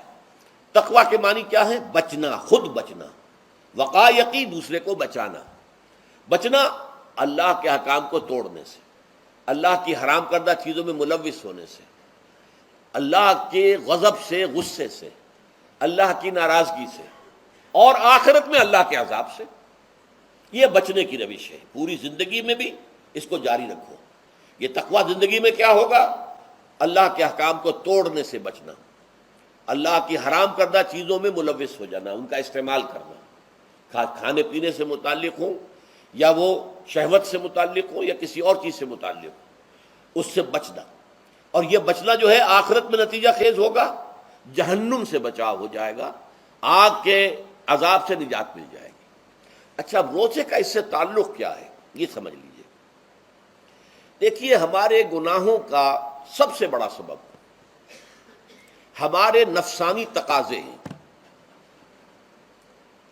ہم ایک حیوان بھی ہیں اور حیوان سے برتر بھی کچھ ہے، وہ میں بعد میں عرض کروں گا، لیکن حیوان تو ہے. جیسے ہر حیوان کو کچھ خوراک کی ضرورت ہے، ہمیں بھی ضرورت ہے. ہر حیوان کو بقائے نسل کا معاملہ جنسی ہے، وہ ہمارا بھی ہے. ہر حیوان کو کوئی نہ کوئی سر چھپانے کی جگہ چاہیے، کوئی گھونسلہ ہو، کوئی کھو ہو، کوئی بل ہو، کچھ بھی ہو، کچھ تو چاہیے آخر. اسی طریقے سے ہمارے سارے تقاضے ہیں. حیوانات کو بھی آرام چاہیے، ہمیں بھی آرام چاہیے. یہ حیوانی تقاضے جو ہیں جن کو ہم کہیں گے اینیمل انسٹنکٹس، ہمارے وجود کے اندر ہیں یہ، اور ان کا تقاضا ہمارے اندر سے ابھرتا ہے. اسی کو اڈ اینڈ لیبیڈو کہا ہے فرائڈ نے. جدید نفسیات کا بابا آدم جو ہے وہ فرائڈ ہے. اس نے اسے اڈ اور لب سے تعبیر کیا ہے. اس سے اوپر سیلف کو لایا ہے، اور اس کے بعد جو ہے وہ سپر ایگو ہے. تو یہ تین درجے اس نے متعین کیے ہیں، اور میں اس کی دقت نظر، ایکیوٹی آف آبزرویشن کا بہت قائل ہوں. اگرچہ نظریات کا جو نتیجہ اس نے نکالا ہے وہ غلط ہے، لیکن ایکویٹی آف آبزرویشن کا قائل ہوں کہ اس نے انسانی شخصیت کے 3 لیولز کو آئیڈینٹیفائی کیا ہے. یہی 3 لیولز ہمارے ہاں ہیں، نفس، قلب، روح، یہ 3 لیولز ہیں. اس نے کہا اڈ اینڈ لیبیڈو یہ لوسٹ ہے، پھر ایگو، سیلف، پھر سپر ایگو. 3 لیول وہ بھی مانتا، اگرچہ ان کی تعبیر اس نے غلط کی ہے، لیکن جہاں تک اڈ اور لیبیڈو کی تعبیر ہے وہ صحیح ہے. وہ حیوانی تقاضے ہیں. اچھا ان حیوانی تقاضوں کے بارے میں یہ بات بالکل واضح رہنی چاہیے کہ یہ اندھے بہرے ہیں. انہیں صرف اپنی گریٹیفیکیشن، اپنے تسکین سے جو ہے ساری بحث ہے. اس سے کوئی غرض نہیں کہ حلال ذریعے سے ہو، حرام ذریعے سے ہو. پیٹ کھانے کو مانگتا ہے بھوک کے اندر. اب آدمی جو ہے حرام کے اندر بھی بیمار بیٹھتا ہے، یہاں تک کہ خود شریعت اجازت دیتی ہے کہ اگر جان پر بن جائے، آدمی جو ہے وہ فاقے سے مر رہا ہو، تو وہ کوئی حرام چیز کھا کر بھی اپنی جان بچا سکتا ہے، لیکن عام حالات میں نہیں. لیکن ہو سکتا ہے ہمارا چٹخارا جو ہے وہ حرام کی طرف ہمیں لے جائے. کسی کو واقعتاً اللہ نہ کرے کہ سور کے گوشت کا چسکا لگ جائے، وہ اس کے بغیر بچتا ہی نہیں، کھاتا ہے. شراب کی عادت ہو گئی، پیتا ہے. یہ نہیں.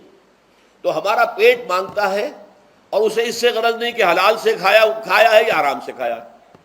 ہماری شہوت اپنی تسکین چاہتی ہے، اسے اس سے غرض نہیں کہ حلال سے یا حرام سے، جائز سے یا ناجائز سے۔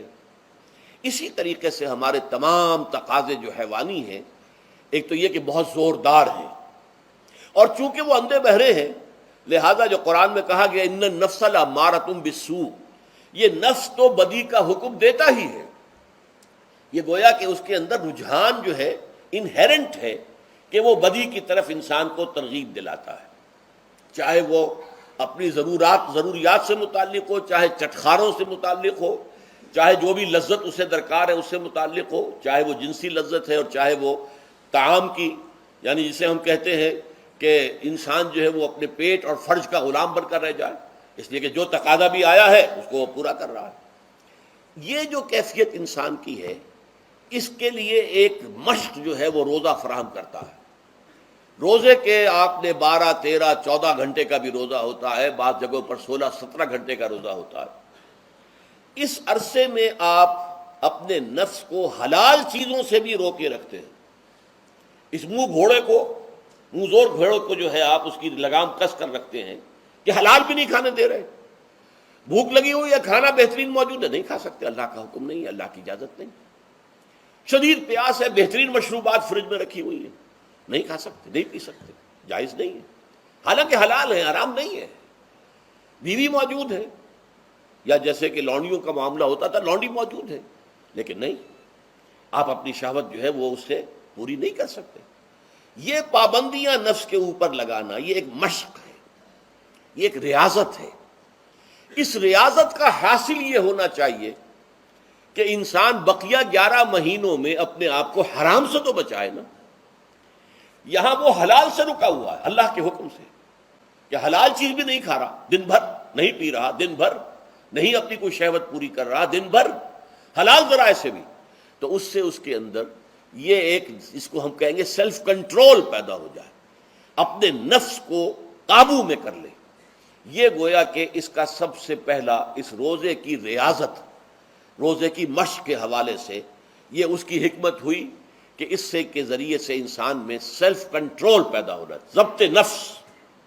یہاں پہ تھوڑی سی میں وضاحت کر دوں، رہبانیت کے اندر آپ کو معلوم ہے کہ سیلف اینیہیلیشن، انگریزی الفاظ جو ہیں وہ زیادہ بعض لوگوں کے لیے واضح ہوں گے، نفس کشی، نفس کو کچل دینا، ختم کر دینا، مار دینا، یہ رہبانیت میں ہوتا ہے، اسلام میں نہیں۔ اسلام کا نظام بڑا متوازن ہے۔ ان لنفسک علیک حقا وان لزوجک علیک حقا وان لزورک علیک حقا۔ حضور نے فرمایا دیکھو تمہارے نفس کا بھی تم پر حق ہے، اسے مناسب حد تک آرام دینا بھی تمہارے ذمے ہے، اسے غذا بہم پہنچانا بھی تمہارے ذمے ہے۔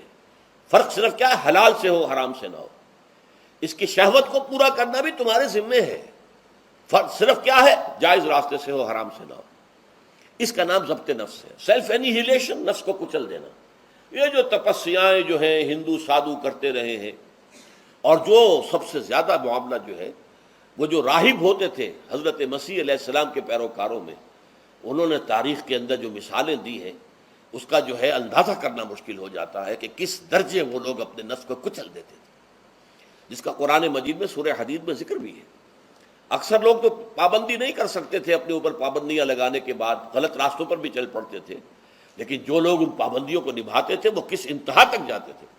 کبھی آپ جو ہے ہسٹری آف کرسچن مناسٹسزم پر جو تاریخ کی کتابیں لکھی گئی ان کو پڑھیں تو اندازہ ہوگا۔ مولانا مودودی نے تفہیم القرآن میں اس کا کچھ حوالے دیے ہیں، واقعہ یہ کہ رونگٹے کھڑے ہو جاتے ہیں انسان پر کہ اس درجے میں انہوں نے اپنے نفس کو کچلا تھا۔ ہمارے صوفیہ کے ہاں بھی بعض ایسی روایات صحیح ہیں یا غلط ہے بیان کی جاتی ہیں، لیکن اسلام کا اصل معاملہ کیا ہے، توازن، اعتدال۔ تمہارے نفس کا بھی تم پر حق ہے، ان لنفسک علیک حقا، تمہاری بیوی کا بھی تم پر حق ہے، وَإِنَّ لِزَوْجِكَ عَلَيْكَ حَقًّا، اور تمہارا جو بھی کوئی ملاقاتی آئے، کوئی دوست ہے، اس کا بھی زورک علیک حق ہو، زیارت کرنے کے لیے کوئی آیا اس کا بھی حق ہے، ان کے حقوق ادا کرو۔ حضرت عبداللہ ابن عمرو بن العاص رضی اللہ تعالی عنہما صحابہ کرام میں اس اعتبار سے بہت ممیز تھے کہ ان پر عبادت جو ہے، عبادت گزاری کا اتنا غلبہ ہو گیا تھا، ہر روز روزہ رکھتے تھے اور رات کو پوری رات کھڑے رہتے تھے۔ حضور کو اطلاع دی گئی، حضور نے طلب کیا فوراً، آپ نے فرمایا یا عبداللہ الم نخبر، کیا ہمیں یہ خبر نہیں دی گئی انک تصوم الدہر وتقوم اللیل، کہ تو ہمیشہ رات کو کھڑا رہتا ہے نماز میں اور ہر روز روزہ رکھتا ہے۔ اب ظاہر بات ہے حضور کے حضور میں جھوٹ کیسے بولتے، ویسے بھی جھوٹ بولنے کا سوال نہیں صحابہ کے لیے، تو عرض کیا بلا یا رسول اللہ ایسے تو صحیح ہے۔ فرمایا لا تفعل، ہرگز ایسا مت کرو، فإن لنفسك عليك حقا وإن لزوجك عليك حقا وإن لزورك عليك حقا، تمہارے نفس کا بھی تم پر حق ہے، روزہ رکھو بھی اور افطار بھی کرو۔ بہترین روزہ جو ہے وہ حضرت داؤد علیہ السلام کا تھا، ایک دن روزہ رکھتے تھے، ایک دن افطار کرتے تھے۔ لیکن یہ ہے کہ آپ ہفتے میں 2 دن روزے حضور کے ہیں، سوموار کو اور جمعرات کو، مہینے میں 3 روزے یہ ہیں، اس میں گویا کہ سنت پر عمل بھی ہو جائے گا۔ لیکن یہ کہ ہمیشہ روزہ رکھنا، بلکہ یہاں تک کہا گیا ما صام من صام الدہر، جو ہمیشہ روزہ رکھتا ہے اس نے کوئی روزہ رکھا ہی نہیں۔ کیا مطلب؟ یہ تو اس نے اپنی ہیبٹس بدل لی ہیں، ہیبٹس ہو گئی ہیں یہ کہ سارا دن بھر نہیں کھانا، صبح کھانا شام کو کھانا، بس یہ تو اس نے اپنی ہیبٹ بدل لی ہے، روزہ ہیبٹ بن گیا اس کا۔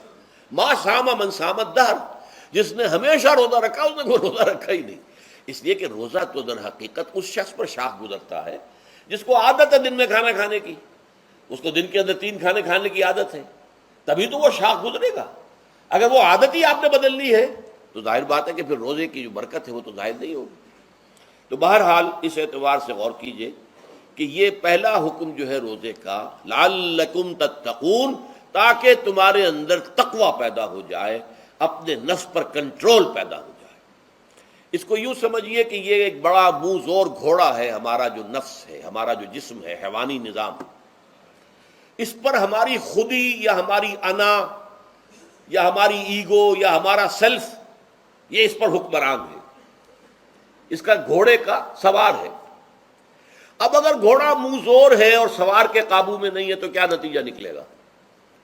اب وہ گھوڑے کے اختیار میں ہے، سوار صاحب کی جان جو ہے وہ جا کر پٹخ دے کہیں، کسی کھائی میں گرائے، کسی اور جگہ گرائے، وہ تو گویا کہ اس کے رحم و کرم پر ہے۔ ہاں اگر سوار تکڑا ہے اور سوار نے جو ہے گھوڑے کو قابو میں کیا ہوا ہے، اس کی رانوں میں بھی جان ہے، دبایا ہوا ہے گھوڑے کو اپنی رانوں کے درمیان، تو ظاہر بات ہے کہ اب یہ گھوڑا جو ہے بہت بڑی ایسٹ ہے اس کے لیے۔ اب گھوڑا ادھر جائے گا جدھر سوار لے جانا چاہے گا، سوار اپنے مقصد اپنی منزل تک پہنچے گا گھوڑے کے ذریعے سے، اور اگر برعکس ہے جیسا کہ میں عرض کر چکا ہوں تو وہ سوار جو ہے وہ گھوڑے کے رحم و کرم پر ہے۔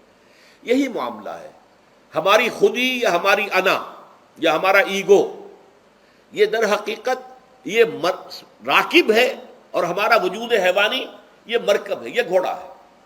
اگر ہم قابو یافتہ ہوں اپنے اس گھوڑے کے اوپر تو یہی جسم ہمارے لیے ایک بہت بڑا ایسٹ ہے۔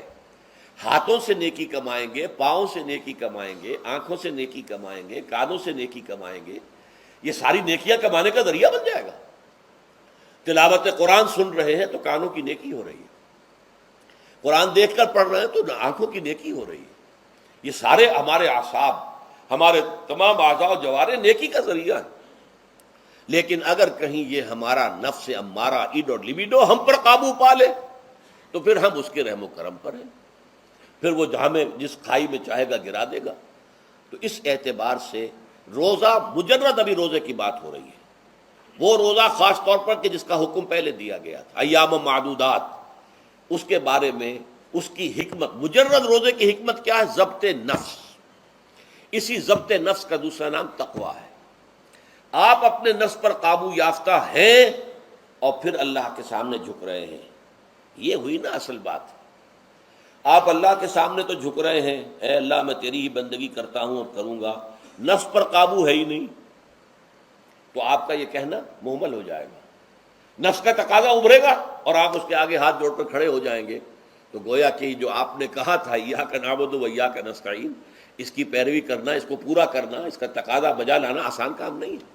چبی گویم مسلمانم بلرزم کہ دانم مشکلات لا الہ۔ جب میں کہتا ہوں کہ میں مسلمان ہوں تو میں مجھ پر کب کب یہ طاری ہوتی، اس لیے کہ مجھے معلوم ہے کہ لا الہ کہنے کا مقصد کیا ہے، مطلب کیا ہے، اس کے تقاضے کیا ہیں۔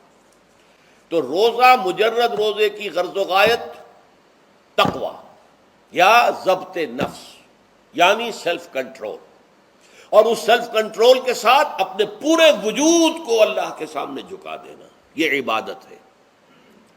اب آئیے اس عبادت کے لیے، روزے کے لیے رمضان کا مہینہ کیوں منتخب کیا گیا بالآخر؟ پہلے تو وہ ہر مہینے کے 3 دن تھے، بالآخر مستقل تا قیام قیامت اور رمضان کا مہینہ ہے۔ اس کی علت کیا ہے؟ ظاہر بات ہے کہ سارے 12 مہینے اللہ ہی کے ہیں، ہفتے کے سارے دن اللہ ہی کے ہیں، دنوں میں سید الایام جمعے کا دن ہے، مہینوں میں سید الاشہر، یہ جتنے مہینے ہیں ان میں سردار جو ہے مہینوں کا وہ رمضان مبارک ہے۔ کیوں ہے؟ اب آپ پڑھیے تیسری آیت، شہر رمضان الذی انزل فیہ القرآن، رمضان کا مہینہ وہ ہے جس میں قرآن نازل کیا گیا۔ اور اس کی مزید کیا ہے تشریح کہ رمضان ہی میں وہ لیلۃ القدر ہے جس میں قرآن نازل کیا گیا۔ اب یہاں 2 چیزیں علیحدہ علیحدہ سمجھ لیجئے۔ ہمیں معلوم ہے کہ قرآن حضور پر نازل ہوا 32 برس میں، نہیں 22 برس میں، 610 عیسوی سے لے کر اس موضوع پر آج شام کو تقریر ہوگی انشاءاللہ مفصل تعارف قرآن کے ضمن میں، بعد نماز عشاء قرآن اکیڈمی کی مسجد میں، کیونکہ معلوم نہیں کہ آج چاند ہو جائے گا یا نہیں ہو جائے گا، لہذا دورہ ترجمہ قرآن کل سے شروع ہوگا، اور آج جو ہے تعارف قرآن اور سورہ فاتحہ کا کچھ مفہوم میں بیان کروں گا، تاکہ یہ کہ رمضان مبارک کے لیے تمہید ہو جائے۔ پھر اگر چاند ہو گیا تو چھوٹی چھوٹی صورتوں کے ساتھ ہم تراویح مکمل کر لیں گے، ترجمہ قرآن کے ساتھ تراویح کل سے شروع ہوگی۔ بہرحال اس ضمن میں رمضان کا چناؤ جو ہوا ہے تو یہ ترجیح بلا مرجح نہیں ہے، ایسے ہی نہیں ہے کہ یوں ہی اس کو ترجیح دے دی گئی، اس کی حکمت ہے، غایت ہے، علت ہے، اس کا سبب ہے۔ رمضان کا مہینہ وہ ہے جس میں قرآن نازل کیا گیا، اسی میں وہ لیلۃ القدر ہے جس میں قرآن نازل کیا گیا، اگرچہ ہم جانتے ہیں کہ حضور پر قرآن نازل ہوا ہے 22 برس میں، 610 عیسوی سے 632 تک۔ اس معمے کو کیسے حل کریں گے؟ اس کا حل کیا ہے؟ رمضان مبارک کی ایک شب مبارک لیلۃ القدر میں پورا قرآن لوح محفوظ سے دفعتاً پورا کا پورا سمائے دنیا، پہلا آسمان جو ہے ہمارا، اس کے اوپر نازل کر دیا گیا۔ اس کے لیے لفظ ہے انزلہ، انزلہ ینزل انزالن کے معنی ہے دفعتاً کسی چیز کو اتار دینا، اور نزلہ ینزل تنزیلا کے معنی ہے رفتہ رفتہ درجہ درجہ درجہ درجہ درجہ اتارنا۔ اعلام، عالم یعلم اعلاما، کسی شے کو خبردار کر دینا، بتا دینا، بس ہم نے بتا دیا، تم جانو، تمہارا کام۔ تعلیم یہ ہے اس کو درجہ بدرجہ سمجھانا، اس کے دماغ میں اتارنا، دیکھنا کہ اتنی بات سمجھ گیا تو اگلی بات سمجھانا، یہ سمجھ میں آ گئی تو اگلی بات، تعلیم اس کو کہتے ہیں۔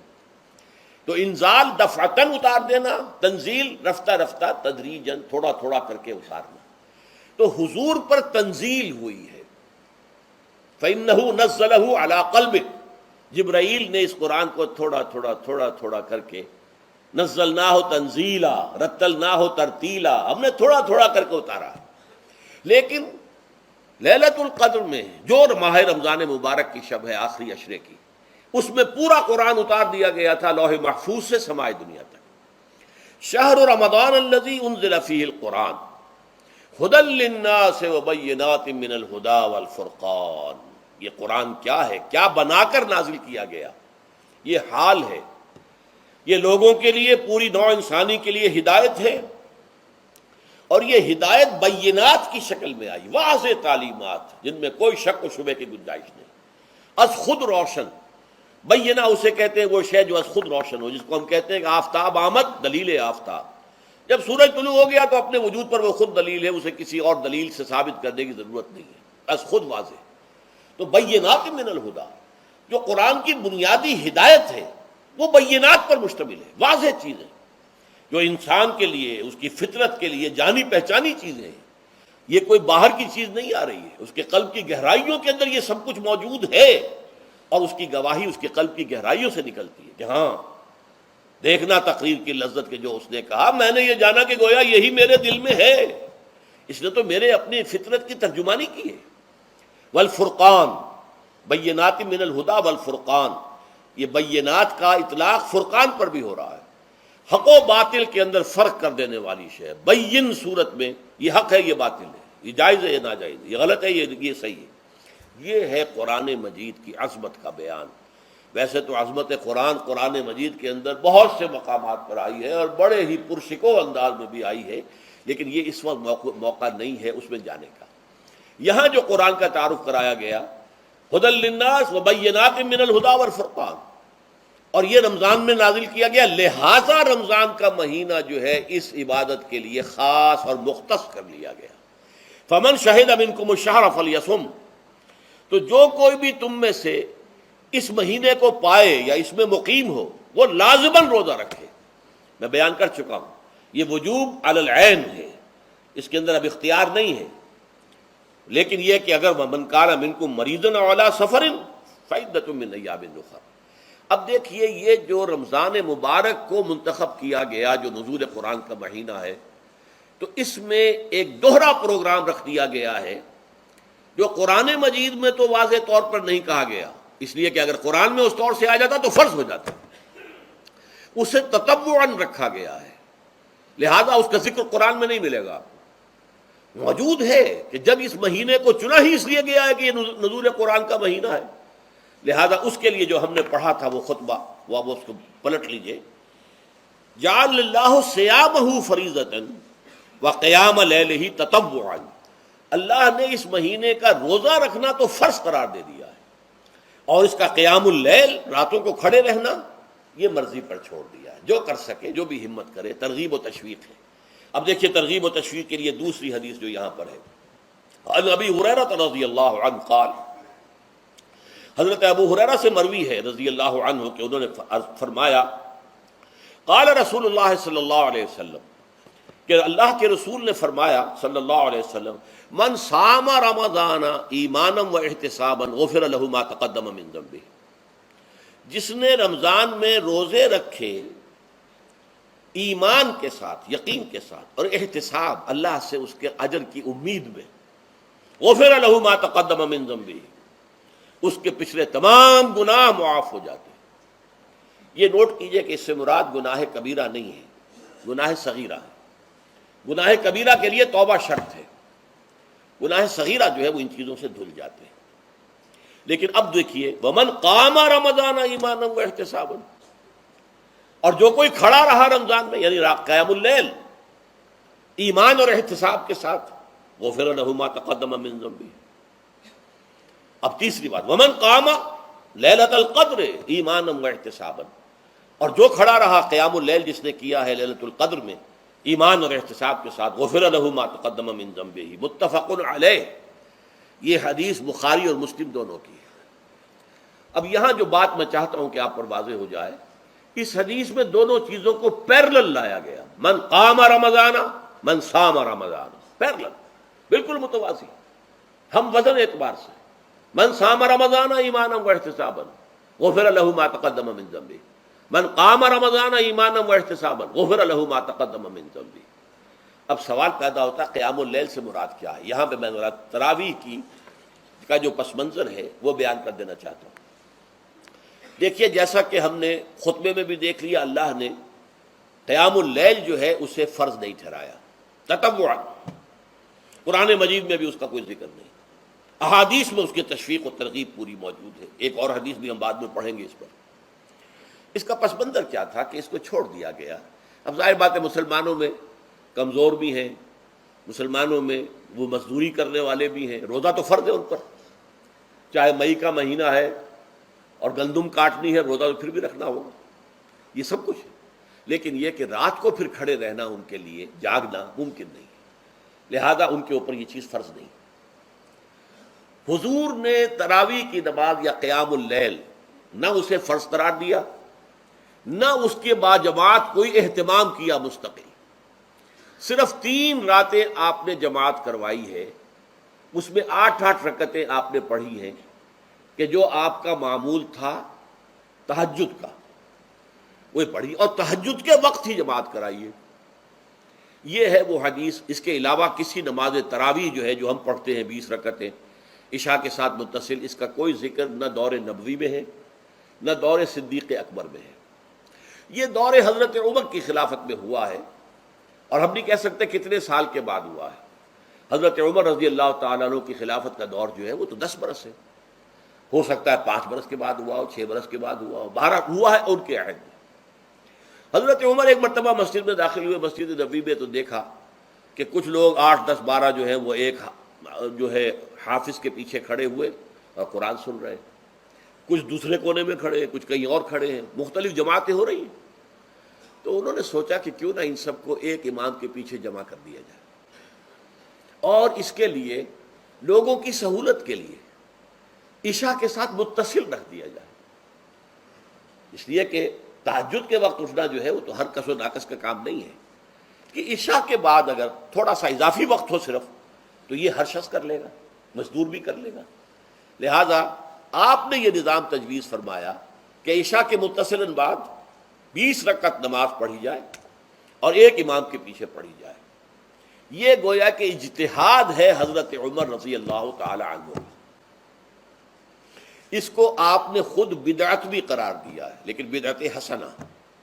بدعت کس اعتبار سے؟ لغوی اعتبار سے، نئی بات، اس لیے کہ حضور کے زمانے میں نہیں تھی، تو یہ اس طریقے سے ایک نئی بات ہے۔ لیکن یہ بات چونکہ بہت اچھی ہے، بہت عمدہ ہے، آپ جب یہ نظام چل پڑا تو ایک دن مسجد میں آئے، دیکھا کہ بڑی بھری مسجد ہے، صحابہ کھڑے ہیں اور ایک امام کے پیچھے قرآن سن رہے ہیں۔ آپ نے فرمایا نعم البدعۃ ھذہ، یہ جو ہم نے نئی بات شروع کی ہے یہ بہت اچھی ہے، بہت عمدہ ہے۔ اب یہاں سے فرق واقع ہو گیا ہے۔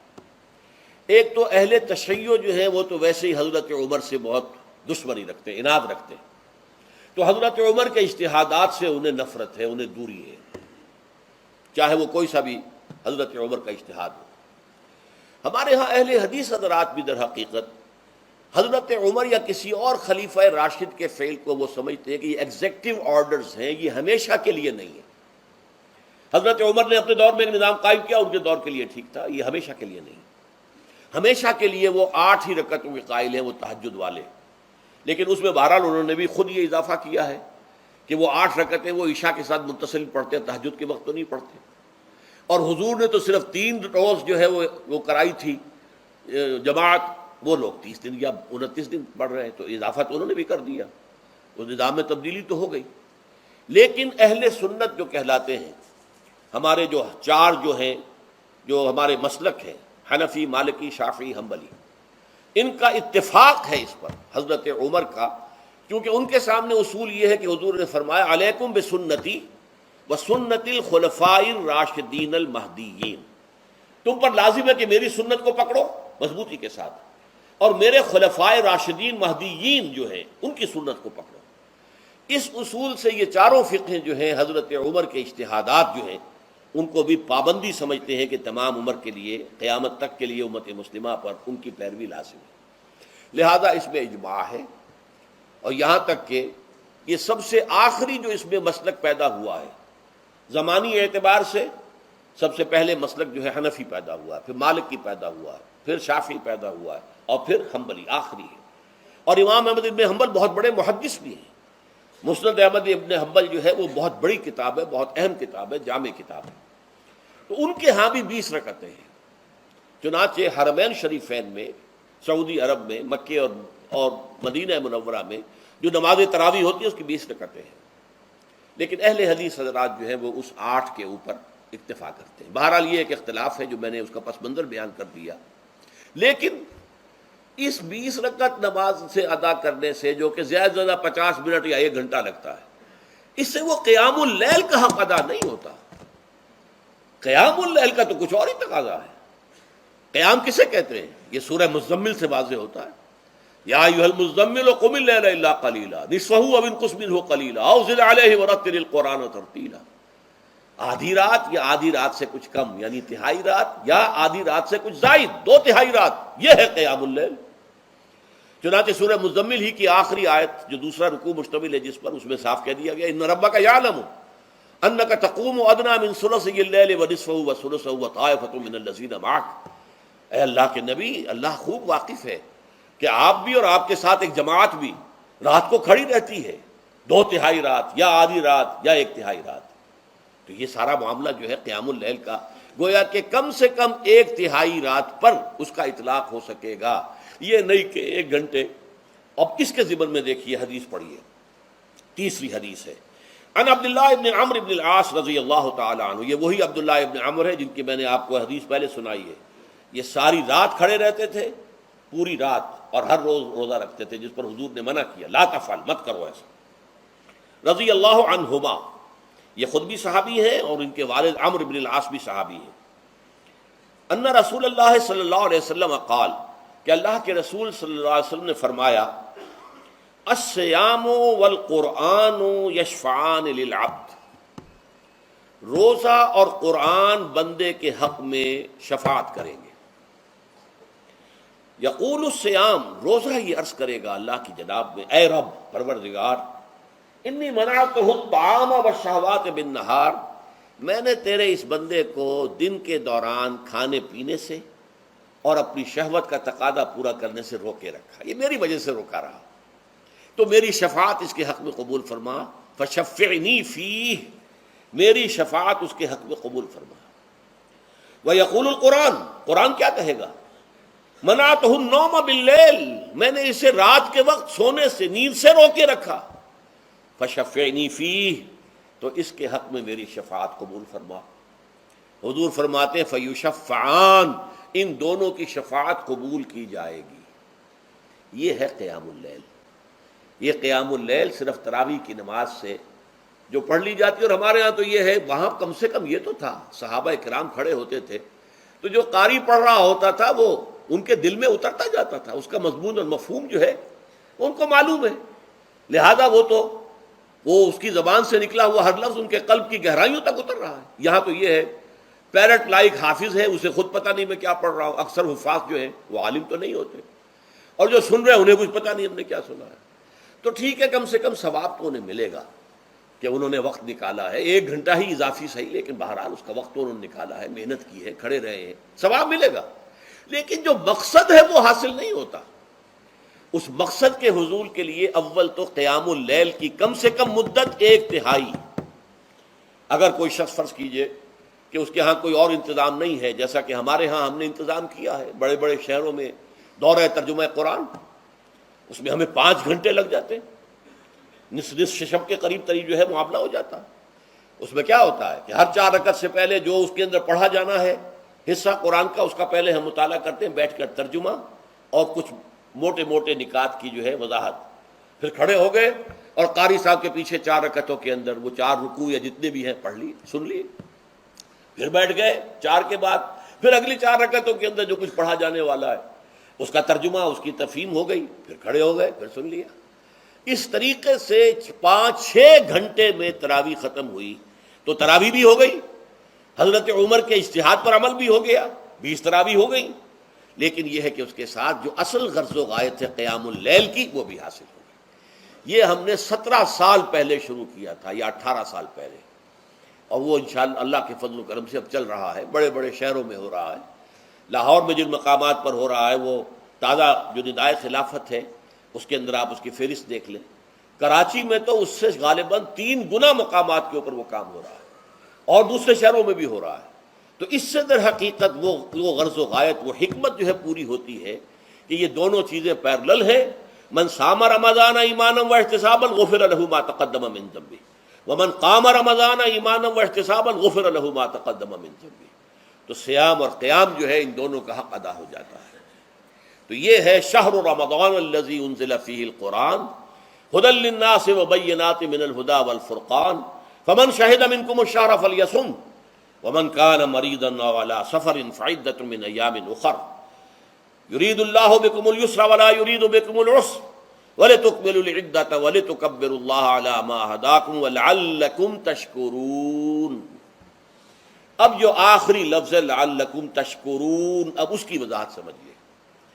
اور رمضان کے یہ 2 پروگرام جب پیرلل ہو جائیں گے، جب دونوں کی پابندی کی جائے گی، تو اس کا حاصل کیا ہے؟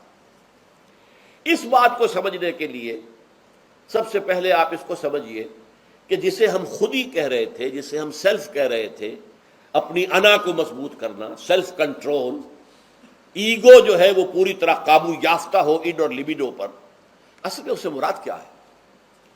اس پر میں نے تفصیل سے بحث کی ہے عظمت صوم نامی اپنے کتابچے میں۔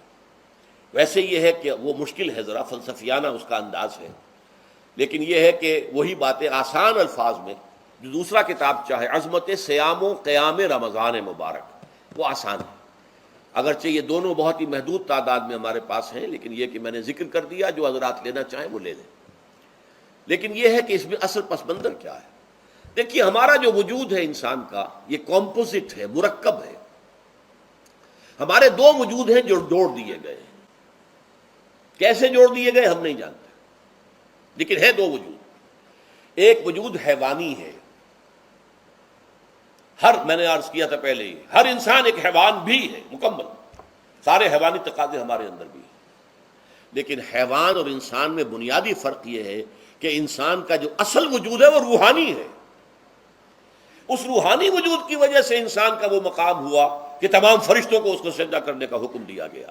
فَإِذَا سَوَّيْتُهُ وَنَفَخْتُ فِيهِ مِن رُوحِي فَقَعُوا لَهُ سَاجِدِينَ۔ فرشتوں سے کہہ دیا گیا تھا کہ میں ایک بشر پیدا کرنے والا ہوں مٹی سے، جب میں اسے پیدا کر لوں اور اس کی ناک پلک سنوار دوں، دو پلک درست کر دوں، تو پھر اس کے سامنے اور اس میں اپنی روح میں سے پھونک دوں تو گر پڑنا اس کے سامنے سجدے میں۔ حیوان انسان اور انسان روحانی، یہ دونوں مل کر اب آدم بنے ہیں۔ نمبر دو، اس حیوان انسان کا وجود زمین سے ہے، مٹی سے پیدا کی، مٹی سے، گارے سے، طین لازب سے، چپچکانے والے گارے سے، وہ جس میں کہ بدبو پیدا ہو جائے، یہ ساری باتیں کہی گئی ہیں۔ اور سائنس بھی کہتی ہے مٹی سے پیدا ہوئے، کیسے پیدا ہوئے اس میں اختلاف ہے، لیکن یہ کہ ہے مٹی ہماری اوریجن، قرآن بھی کہتا ہے اور سائنس بھی کہتی ہے۔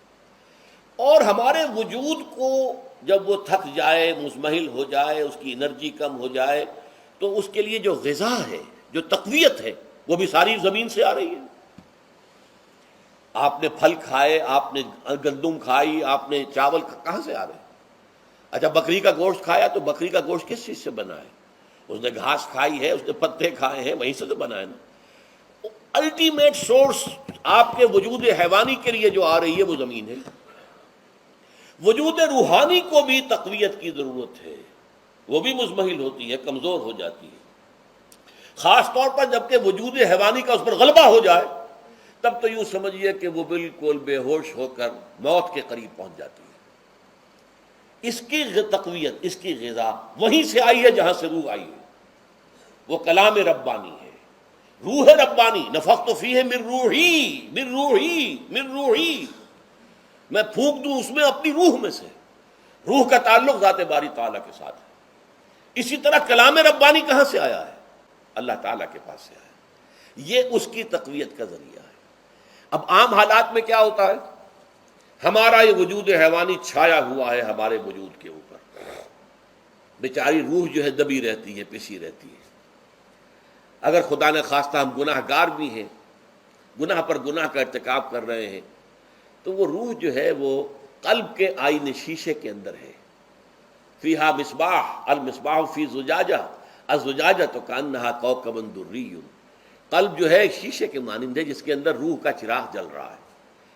اب اگر یہ اوپر جو شیشہ ہے اس پر دھواں آ گیا، لالٹین کی چمنی پر دھواں آ گیا، تو اب روشنی باہر تو نہیں آئے گی۔ اگر انسان گناہ کرتا ہے تو قلب پر رین، زنگ آ جاتا ہے، یا حضور نے فرمایا ایک داغ لگ جاتا ہے، اور گناہ کرتا ہے اور داغ لگتا ہے، اور گناہ کرتا ہے اور داغ، یہاں تک کہ بالآخر پورا قلب سیاہ ہو جاتا ہے۔ اب وہ روح اندر بند ہو گئی، وہ دفن ہو گئی۔ اس کے لیے اب ضروری ہے کہ اب ایک پروگرام ایسا دیا جائے جو ریورس ہو جائے۔ دن میں روزہ رکھواؤ تاکہ وہ جو اینیمل انسٹنکٹس ہے وہ دبے، تو جب یہ وزن جو ہے اس کے اوپر کم ہوگا تو کچھ سائی آف ریلیف اسے ملے گی۔ جیسے بے ہوش آدمی پڑا ہے، اسے کوئی ہلکا سا ہوش آ رہا ہے، آپ نے پانی کے کچھ چھینٹے دیے، اس کے بعد آپ نے رات کو کھڑے ہو کر قرآن کے انوار کو اتارا، بارش برس رہی ہے روح انسانی کے اوپر، قلب روحانی، قلب انسانی کے اوپر، جس میں کہ وہ روح جو ہے وہ دفن ہے، وہ زندہ ہوگی اثر نو، ہوش میں آئے گی۔ اور ہوش میں آئے گی تو دو کام ہوں گے، ایک تو اسے قرآن کی عظمت کا احساس ہوگا، یہ قرآن میری حیات تازہ کا ذریعہ بنا ہے، میں دب گئی تھی، میں پس گئی تھی، میں بے ہوش تھی، میں نیم مردہ تھی، اس قرآن کی بارش نے، یہ ترشح جو ہوا ہے مجھ پر، اس نے مجھے حیات تازہ عطا فرمائی۔ یہ جو قدر کا احساس ہوگا قرآن کا، لعلکم تشکرون، تاکہ تم قرآن کی عظمت سے واقف ہو جاؤ۔ ایک انسان بھوک کی وجہ سے اس کا شوگر لیول اتنا گر گیا کہ بے ہوش پڑا ہوا، اب ظاہر بات ہے کہ آپ اسے کچھ پانی کے چھینٹے دیں گے تو کچھ ہوش میں آئے گا، پھر غذا دیں گے تو اب وہ پوری توانائی پر آئے گا، تو معلوم ہوگا اسے اس غذا کی کیا قدر و قیمت ہے۔ اگر آپ کو بھوک ہی نہیں لگتی تو غذا بے معنی شے ہے، پیاس ہی نہ لگے تو آپ کو کیا معلوم کہ اس پانی کے اندر کتنی بڑی عظمت ہے، یہ میرے لیے کتنا بڑا انعام و احسان ہے اللہ کا۔ وہ تو پیاس پر جان پر بنی ہوئی ہو، اور پیاس اس وقت آپ کو ایک گھونٹ پانی کوئی دے دے تو آپ کو معلوم ہوگا دنیا و مافیا سے بڑھ کر ہے یہ ایک گھونٹ پانی جو مجھے ملا ہے۔ اسی طرح جب روح دبی ہوئی تھی حیوانی وجود کے بوجھ تلے، جبکہ وہ نیم خوابیدہ یا نیم بے ہوش یا بالکل بے ہوش تھی، وہ دن میں تو روزہ رکھ کر اس پر سے حیوانی وجود کا وزن کم کیا گیا، اسے ایک ریلیف ملی۔ رات کو قرآن مجید کے انوار و برکات اس میں جذب کیے گئے تو اس کو پوری توانائی حاصل ہوئی۔ اس پوری توانائی کا پہلا نتیجہ تشکر، قرآن کا شکر۔ الحمدللہ الذی انزل علی عبدہ الکتاب ولم یجعل لہ عوجا، پھر وہ قلب کی گہرائیوں سے نکلے گا۔ سارا شکر اس اللہ کے لیے جس نے اپنے بندے پر صلی اللہ علیہ وسلم کتاب نازل کی اور اس میں کوئی کجی نہیں رکھی، کسی طرح کی ایش پیچ نہیں۔ یا تبارک الذی نزل الفرقان علی عبدہ لیکون للعالمین نصیرا، بڑی بابرکت ہے وہ ذات جس نے اپنے بندے پر فرقان نازل فرمایا تاکہ وہ تمام جہان والوں کے لیے نذیر اور خبردار کرنے والا بن جائے۔ یہ قرآن کی عظمت کا احساس، اور ظاہر بات ہے جس قدر کسی نعمت کی قدر و قیمت کا احساس ہوگا اسی قدر تو آپ شکر ادا کریں گے۔ اگر آپ نے کسی بچے کے ہاتھ پر ہیرا رکھ دیا، اسے کیا پتا یہ ہیرا کس بلا کا نام ہوتا ہے، وہ سمجھے گا کانچ کا ٹکڑا ہے۔ لیکن اگر کوئی واقعتاً کوئی جوہر شناس ہو، جوہری ہو، اس کو آپ ہیرا دیں گے تو اسے معلوم ہے کہ مجھے کیا چیز دی گئی ہے۔ اس کے اندر جو شکر پیدا ہوگا وہ اس بچے کے اندر تو نہیں پیدا ہو سکتا جسے معلوم ہی نہیں۔ تو قرآن مجید کی اصل عظمت سے انسان واقف کب ہوگا؟ جبکہ اس کے ذریعے سے اس کی روح کو ایک حیات تازہ مل جائے اور اس طرح وہ پروگرام ریورس ہو جائے جو عام طور پر چل رہا تھا، ساری توجہ اپنے جسم پر، اس کے تقاضوں پر۔ جسم میں تھوڑی سی پھنسی نکل آئی ہے، بھاگ رہے دوڑ رہے ہیں اس کے علاج کے لیے۔ کوئی اور مرض لاحق ہو گیا ہے، بھاگ رہے ہیں دوڑ رہے ہیں اس کے علاج کے لیے، بڑی بڑی فیسیں بھی دے رہے ہیں۔ ساری جسم کی پرواہ ہے نا، روزانہ نہا رہے ہیں اور اچھے سے اچھا صابن لا کر نہا رہے ہیں، وہ جسم کی پرواہ ہے نا، اس کی دیکھ بھال ہے، روح کی طرف توجہ ہی نہیں۔ یہ ہے وہ بات جو کہی گئی ہے سورہ حشر میں، اور جسے علامہ اقبال نے پھر اپنے فلسفہ خودی کی اساس اور سورس قرار دیا ہے۔ وَلَا تَكُونُوا كَالَّذِينَ نَسُوا اللَّهَ فَأَنسَاهُمْ أَنفُسَهُمْ أُولَٰئِكَ هُمُ الْفَاسِقُونَ۔ دیکھو اے مسلمانوں، ان لوگوں کے مانند نہ ہو جانا جنہوں نے اللہ کو بھلا دیا تو اللہ نے انہیں اپنے آپ سے غافل کر دیا، اور یہی لوگ فاسق و فاجر ہیں۔ یہ سوال پیدا ہوتا ہے کہ انسان اپنے آپ سے کہاں غافل ہوتا ہے؟ کیا اپنے وجود حیوانی سے غافل ہوتا ہے؟ کیا بھوک لگتی ہے تو وہ ادھر ادھر منہ نہیں مارتا، غذا کو حاصل کرنے کے لیے کوشش نہیں کرتا؟ پیاس لگتی ہے تو کیا پانی یا کوئی اور مشروب تلاش نہیں کرتا؟ کوئی بیماری لاحق ہوتی ہے تو کیا اس کے علاج کی طرف توجہ نہیں کرتا؟ اسے آرام کی حاجت ہوتی ہے تو آرام نہیں لیتا؟ اپنے اس وجود سے تو غافل نہیں۔ کون سے وجود سے غافل ہوا ہے؟ وہ روحانی وجود سے غافل ہے۔ بھول گیا کہ میرے اندر روحانی وجود بھی ہے اور اس کا تعلق ذات باری تعالیٰ کے ساتھ ہے۔ اس نے سمجھا کہ میں بس حیوان ہوں، نرا حیوان ہوں، اپنے اس وجود کی اصل حقیقت ہی سے بے خبر، غافل۔ چنانچہ آج کے دور کا سب سے بڑا المیہ کیا ہے؟ ڈارون کے نظریے کے جو اثرات پیدا ہوئے ہماری معاشرت پر، ہماری سوچ پر، ہمارے فکر پر، ہمارے فلسفے پر، ہماری سوشولوجی پر، وہ کیا ہے کہ ہم بھی نرے حیوان ہیں۔ اللہ اللہ خیر صلی اللہ۔ یہ سب سے بڑی محرومی ہے اس دور کی کہ انسان اپنے اصل شرف سے خود ہی مستعفی ہو گیا۔ ہمارا کوئی وجود ہے ہی نہیں روحانی وغیرہ، روح کسے کہتے ہیں ہم نہیں جانتے، بس یہ جسم ہے۔ ہم اللہ کو نہیں جانتے کون ہے کون نہیں ہے، ہوگا، ہم تو اس کائنات کو جانتے ہیں۔ ہم روح سے واقف نہیں، ہم تو اپنے جسم کو واقف ہیں۔ آخرت واخرت سے ہم اب ہمیں کچھ پتہ نہیں، شاید ہو شاید نہ ہو، کچھ پتہ نہیں، لیکن یہ زندگی تو ہے، اسے ہم جانتے ہیں۔ یہ ہے آج کے انسان کا سب سے بڑا المیہ، اور یہ ہے ماس اسکیل کے اوپر ارتداد، ذہنی طور پر مرتد ہو چکے ہیں انسانوں کی عظیم اکثریت مرتد ہو چکی ہے۔ یہ ہے در حقیقت کہ روزہ جو ہے اس پروگرام کو آ کر ریورس کرتا ہے۔ دن میں کھانے پینے، جنسی تقاضے پر پابندی، وہ وجود حیوانی کا وزن کچھ کم ہوا، روح جو دبی ہوئی تھی یا سسک رہی تھی یا بے ہوش تھی یا نیم مردہ تھی، اسے کچھ ریلیف ملا۔ اب اس کے اوپر قرآن مجید کے تیرے ضمیر پہ جب تک نہ ہو نزول کتاب، گرہ کشا ہے نہ راضی نہ صاحب کشاف، ہمارے دلوں کے اوپر بارش ہو رہی ہو انوار قرآنی کی۔ وہ ظاہر بات ہے کہ بغیر سمجھے تو نہیں ہوگی بارش، وہ تو آپ کچھ سمجھ رہے ہوں گے تو بارش ہوگی، ورنہ تو یہ ہے کہ ٹھیک ہے میں پہلے بھی عرض کر چکا ہوں آپ کو ثواب تو ملے گا، لیکن یہ ہے کہ وہ اصل مقصد قرآن کی عظمت کا قلب کی گہرائیوں سے اعتراف جو ہے، اور اس پر اللہ کا شکر تو ادا ہوگا لعلکم تشکرون، جبکہ قرآن مجید جو ہے آپ کے قلب کے اوپر نازل ہے، اس کا مفہوم نازل ہے۔ اچھا، اس کا دوسرا نتیجہ کیا نکلتا ہے؟ جب وہ روح جو ہے وہ ہوش میں آئے گی، اس کو حیات تازہ مل گئی، وہ اپنے اصل مرکز اور منبع اور سرچشمہ کی طرف جو ہے متوجہ ہوگی۔ عربی زبان کا ایک مقولہ ہے، کل شیء یرجع الی اصلہ، ہر شے اپنی اصل جڑ کی طرف جو ہے لوٹتی ہے۔ ہمارا وجود حیوانی زمین سے زمینی کی طرف لوٹتا ہے، یعنی مرنے کے بعد زمینی میں چلا جائے گا۔ اور نمبر دو، دنیا میں بھی زمینی خواہشات، زمینی تمنائیں، آرزوئیں وہ ہیں، وَلَٰكِنَّهُ أَخْلَدَ إِلَى الْأَرْضِ، جیسے کہ سورہ وہ کہا گیا ہے بلعام بن باعورہ کے بارے میں سورہ اعراف میں، وہ تو زمین ہی کی طرف دھنستا چلا گیا۔ ہماری روح کا منبع اور سرچشمہ ذات باری تعالیٰ ہے، وہ امر رب ہے، لہذا فوراً انسان اپنے رب کی طرف متوجہ ہوتا ہے۔ یہ اللہ کی طرف متوجہ ہو جانا اور پھر اس سے ہم کلام ہونا اور اس سے دعا کرنا، یہ ہے روزے کا اصل مقصد۔ جب سیام اور قیام رمضان مبارک کا دوہرا پروگرام ہوگا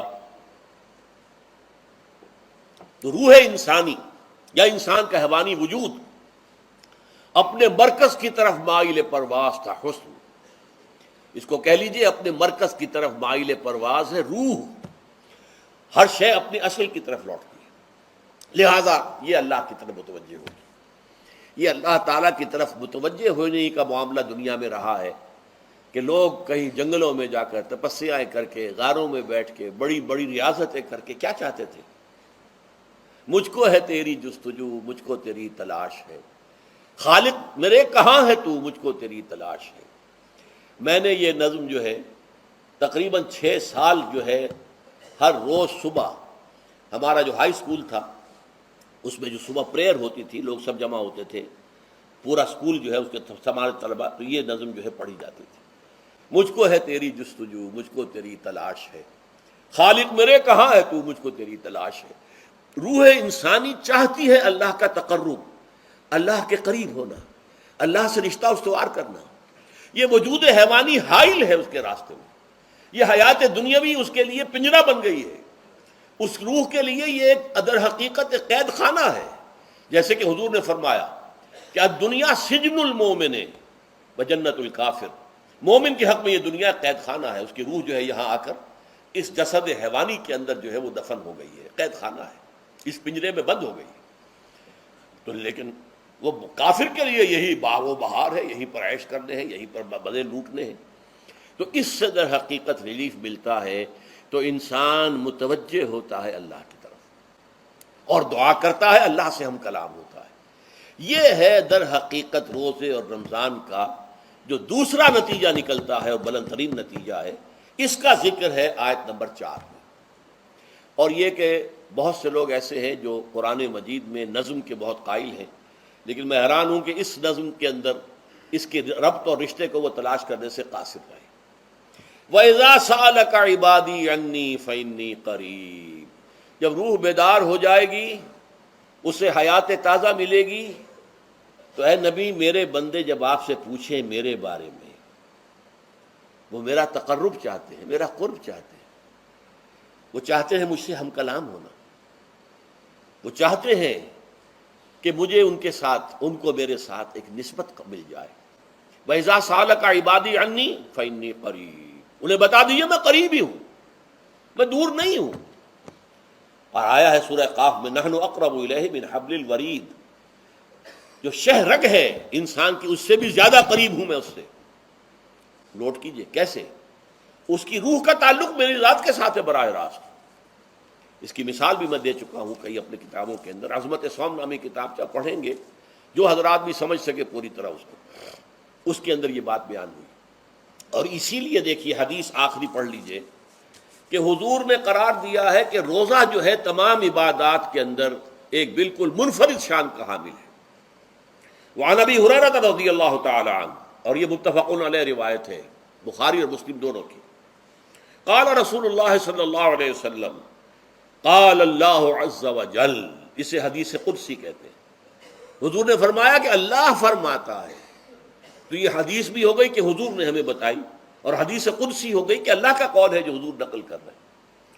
قرآن مجید وحی جلی ہے، یہ وحی خفی ہے، لیکن یہ عام حدیثوں کے مقابلے میں اس کا مرتبہ اور مقام بہت بلند ہے کہ حضور فرما رہے ہیں کہ اللہ فرماتا ہے. یقول اللہ عز وجل کل عمل ابن آدم لہو، ابن آدم کا ہر عمل، ہر نیکی اس کے اپنے لیے، اپنے فائدے کے لیے. الا الصوم، سوائے روزے کے. فإنہ لی وأنا اجزی بہ یا اجزا بہ، یہ میرے لیے ہے اور میں خود ہی اس کی بدلہ دوں گا یا میں خود ہی اس کا بدلہ ہوں. یہ دونوں ترجمے ہیں. عظمت صوم میں نے تفصیل سے بحث کی ہے کہ ویسے تو نماز بھی اللہ کے لیے، اقم الصلاۃ لذکری. حج کس لیے ہے؟ للہ علی الناس حج البیت من استطاع الیہ سبیلا، اللہ کے لیے. زکوٰۃ کس کے لیے؟ اللہ کے نام پر دی جا رہی ہے، اللہ کے لیے دی جا رہی ہے. صوم میں بات کیا ہے؟ صوم میں اصل چیز ملحوظ کیا ہے؟ روح انسانی کو تازہ کرنا، زندہ کرنا، اس کی حیات تازہ کا بندوبست کرنا، اور روح کا تعلق ذات باری تعالیٰ کے ساتھ ہے. اس تعلق کی مثال یوں سمجھیے جیسے ہمیں معلوم ہے سورج کا فاصلہ ہم سے کتنا ہے، کروڑ میل. لیکن سورج کی کرن جو وہاں سے چل کر یہاں تک پہنچی ہے، کیا اس کا تعلق سورج سے منقطع ہے؟ سورج کے ساتھ تو تعلق قائم ہے. اسی طرح روح انسانی ذات باری تعالیٰ سے بہت دور آ کر کہہ لیجئے ہمارے وجود کے اندر آ گئی، ہمارے قلب کے اندر متمکن ہو گئی. لیکن کیا اس کا تعلق اللہ کی ذات سے منقطع ہے؟ نہیں. لیکن یہ روح ہی اگر مزمحل ہو گئی تو تعلق منقطع ہو جائے گا، اس لیے کہ اس روح کے اندر ہی جان نہیں رہی. یہ روح تازہ ہوگی تو اس کا تعلق اللہ کی ذات کے ساتھ اثر نو استوار ہو جائے گا. اس لیے یہ کہا یہ میرے لیے. الا الصوم فإنہ لی، یہ میرے لیے. وأنا اجزی بہ یا اجزا بہ، میں خود ہی اس کا بدلہ دوں گا یا خود ہی اس کی جزا ہوں. خود ہی اس کی جزا ہوں. اللہ کے اس بندے کا تعلق میرے ساتھ ایسا قائم ہو جائے گا کہ گویا کہ اسے میں مل گیا. اور میرا یہ مل جانا ہی در حقیقت انسانیت کی معراج ہے. اور دعا کے بارے میں جان لیجئے کہ حضور نے فرمایا الدعاء مخ العبادہ، دعا جو ہے عبادت کا اصل جوہر ہے، لب لباب ہے. اور یہ بھی کہا الدعاء هو العبادہ، دعا ہی اصل عبادت ہے، دعا ہی اصل عبادت. دعا جو ہے وہ روح ہے اس کی. اور علامہ اقبال نے اپنے لیکچرز میں جو یہ خطبہ رکھا ہے اس موضوع کے لیے، میننگ آف پریئر ان اسلام، بڑا عظیم ہے. اس نے جو نقشہ کھینچا ہے کہ یہ پریئر کیا ہے. انائے صغیر، یہ ایگو میرا، میری انا، میری خودی، انائے صغیر. انائے کبیر کے روبرو آتی ہے. انائے کبیر اللہ، اننی انا اللہ لا الہ الا انا. یہ انا، انائے کبیر، اللہ کی انا، وہ عظیم انا. اور یہ چھوٹی سی محدود سی انا. تو ہے محیط بے کراں، میں ہوں ذرا سی آبجو، یا مجھے ہم کنار کر یا مجھے بے کنار کر. اقبال نے پتہ نہیں کس جگہ کس کیفیت میں ڈوب کر یہ شعر کہا ہے. اے اللہ تو تو ایک ایسے سمندر کے مانند ہے کہ جس کا کنارہ ہی نہیں. اور میں چھوٹی سی ایک پانی کی ایک چھوٹی سی ندی ہوں، آبجو ہوں چھوٹی سی. اب کیا شکل ہے؟ یا تو مجھے اپنے آپ میں ملا لے تاکہ میں بھی ناپیدا کنار ہو جاؤں. دریائے سندھ کا پانی جب سمندر میں گر جاتا تو سمندر ہی بن جاتا. اور یا پھر مجھے بھی بے کنار کر دے، میری وجود کو بھی اتنی وسعت دے دے کہ کوئی کنارہ نہ رہے. اب یہ کیا اس نے سمجھا، کیا کہا، لیکن میں نے وہی انائے کبیر انائے صغیر. ایک ہے نماز ہم پڑھ لیتے ہیں، آپ نے سارا پڑھ لیا، سارا تعدیل ارکان بھی کر لی، لیکن اگر آپ کا اللہ کے ساتھ ڈائریکٹ کمیونین اور ڈائریکٹ کمیونیکیشن قائم نہیں ہوا تو نماز، جس کو کہ کہا گیا کہ الصلاۃ معراج المومنین، جو قرب حضور کو حاصل ہوا معراج میں، وہ ایک بندہ مومن دنیا میں رہتے ہوئے حاصل کر سکتا ہے نماز میں. اگر اس کی روح جو ہے واقعتاً ہم کا نام ہو رہی ہو، الحمدللہ رب العالمین الرحمن الرحیم مالک یوم الدین اہدنا الصراط المستقیم ایاک نعبد و اگر ہم واقعتاً ایسے کہہ رہے ہوں کہ ہمیں احساس ہو کہ ہم اللہ کے حضور میں حاضر ہیں اور عرض کر رہے ہیں، سجدہ کریں تو حدیث میں آتا ہے کہ ایسے محسوس ہو کہ گویا کہ میں نے اپنا سر اللہ کے قدموں میں رکھ دیا ہے. یہ ہے نماز. اب جو گفتگو ہو رہی ہے یہ ہم کلامی ہے. الصلاۃ معراج المومنین، اہل ایمان کے حق میں یہ نماز جو ہے یہ معراج کے درجے میں. لیکن یہ نماز کیسے نصیب ہوگی اگر روح سوئی ہوئی ہے، دبی ہوئی ہے، پسی ہوئی ہے، مزمحل ہے یا مردہ ہے؟ یہ نماز کیسے حاصل ہوگی؟ چاہے آپ 5 وقت کی نماز پڑھ رہے ہوں، چاہے آپ نے ہیبٹ بنا لیا ہو نماز کو، چاہے خوش بھی ہو گیا ہو، لیکن یہ کہ جب تک وہ روح بیدار نہ ہو، جب تک ہم کلامی نہ ہو. افلاق سے آتا ہے نالوں کا جواب آخر، اٹھتے ہیں حجاب آخر، کرتے ہیں خطاب آخر.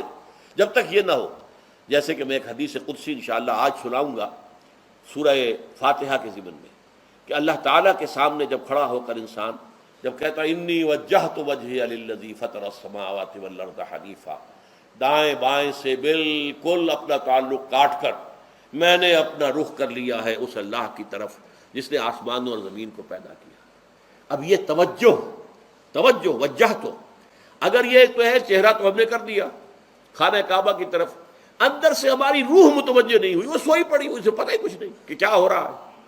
تو اس صورت میں وہ کیا ہے؟ ظاہری بات تو پوری ہو گئی، نماز کا ثواب ہو جائے گا، فرض کی ادائیگی کا ثواب مل جائے گا، لیکن وہ اصل نماز تو حاصل نہیں ہوتی. یہ ہے وہ بات کہ وَإِذَا سَأَلَكَ عِبَادِي عَنِّي فَإِنِّي قَرِيبٌ. اے نبی، جب میرے بندوں کی روحیں بیدار ہو جائیں، توانا ہو جائیں، حیات تازہ سے وہ ہم کنار ہو جائیں، اور پھر وہ میرے بارے میں پوچھیں، وہ میرا تقرب حاصل کرنا چاہتے ہیں، تو آپ سے پوچھیں تو کہیے میں قریب ہی ہوں. اجیب دعوت الداع اذا دعان، یہ ہے وہ دعا، میں ہر پکارنے والے کی پکار، ہر دعا کرنے والے کی دعا کو سنتا ہوں، قبول کرتا ہوں، جواب دیتا ہوں جہاں کہیں بھی مجھے پکارے. اذا دعان،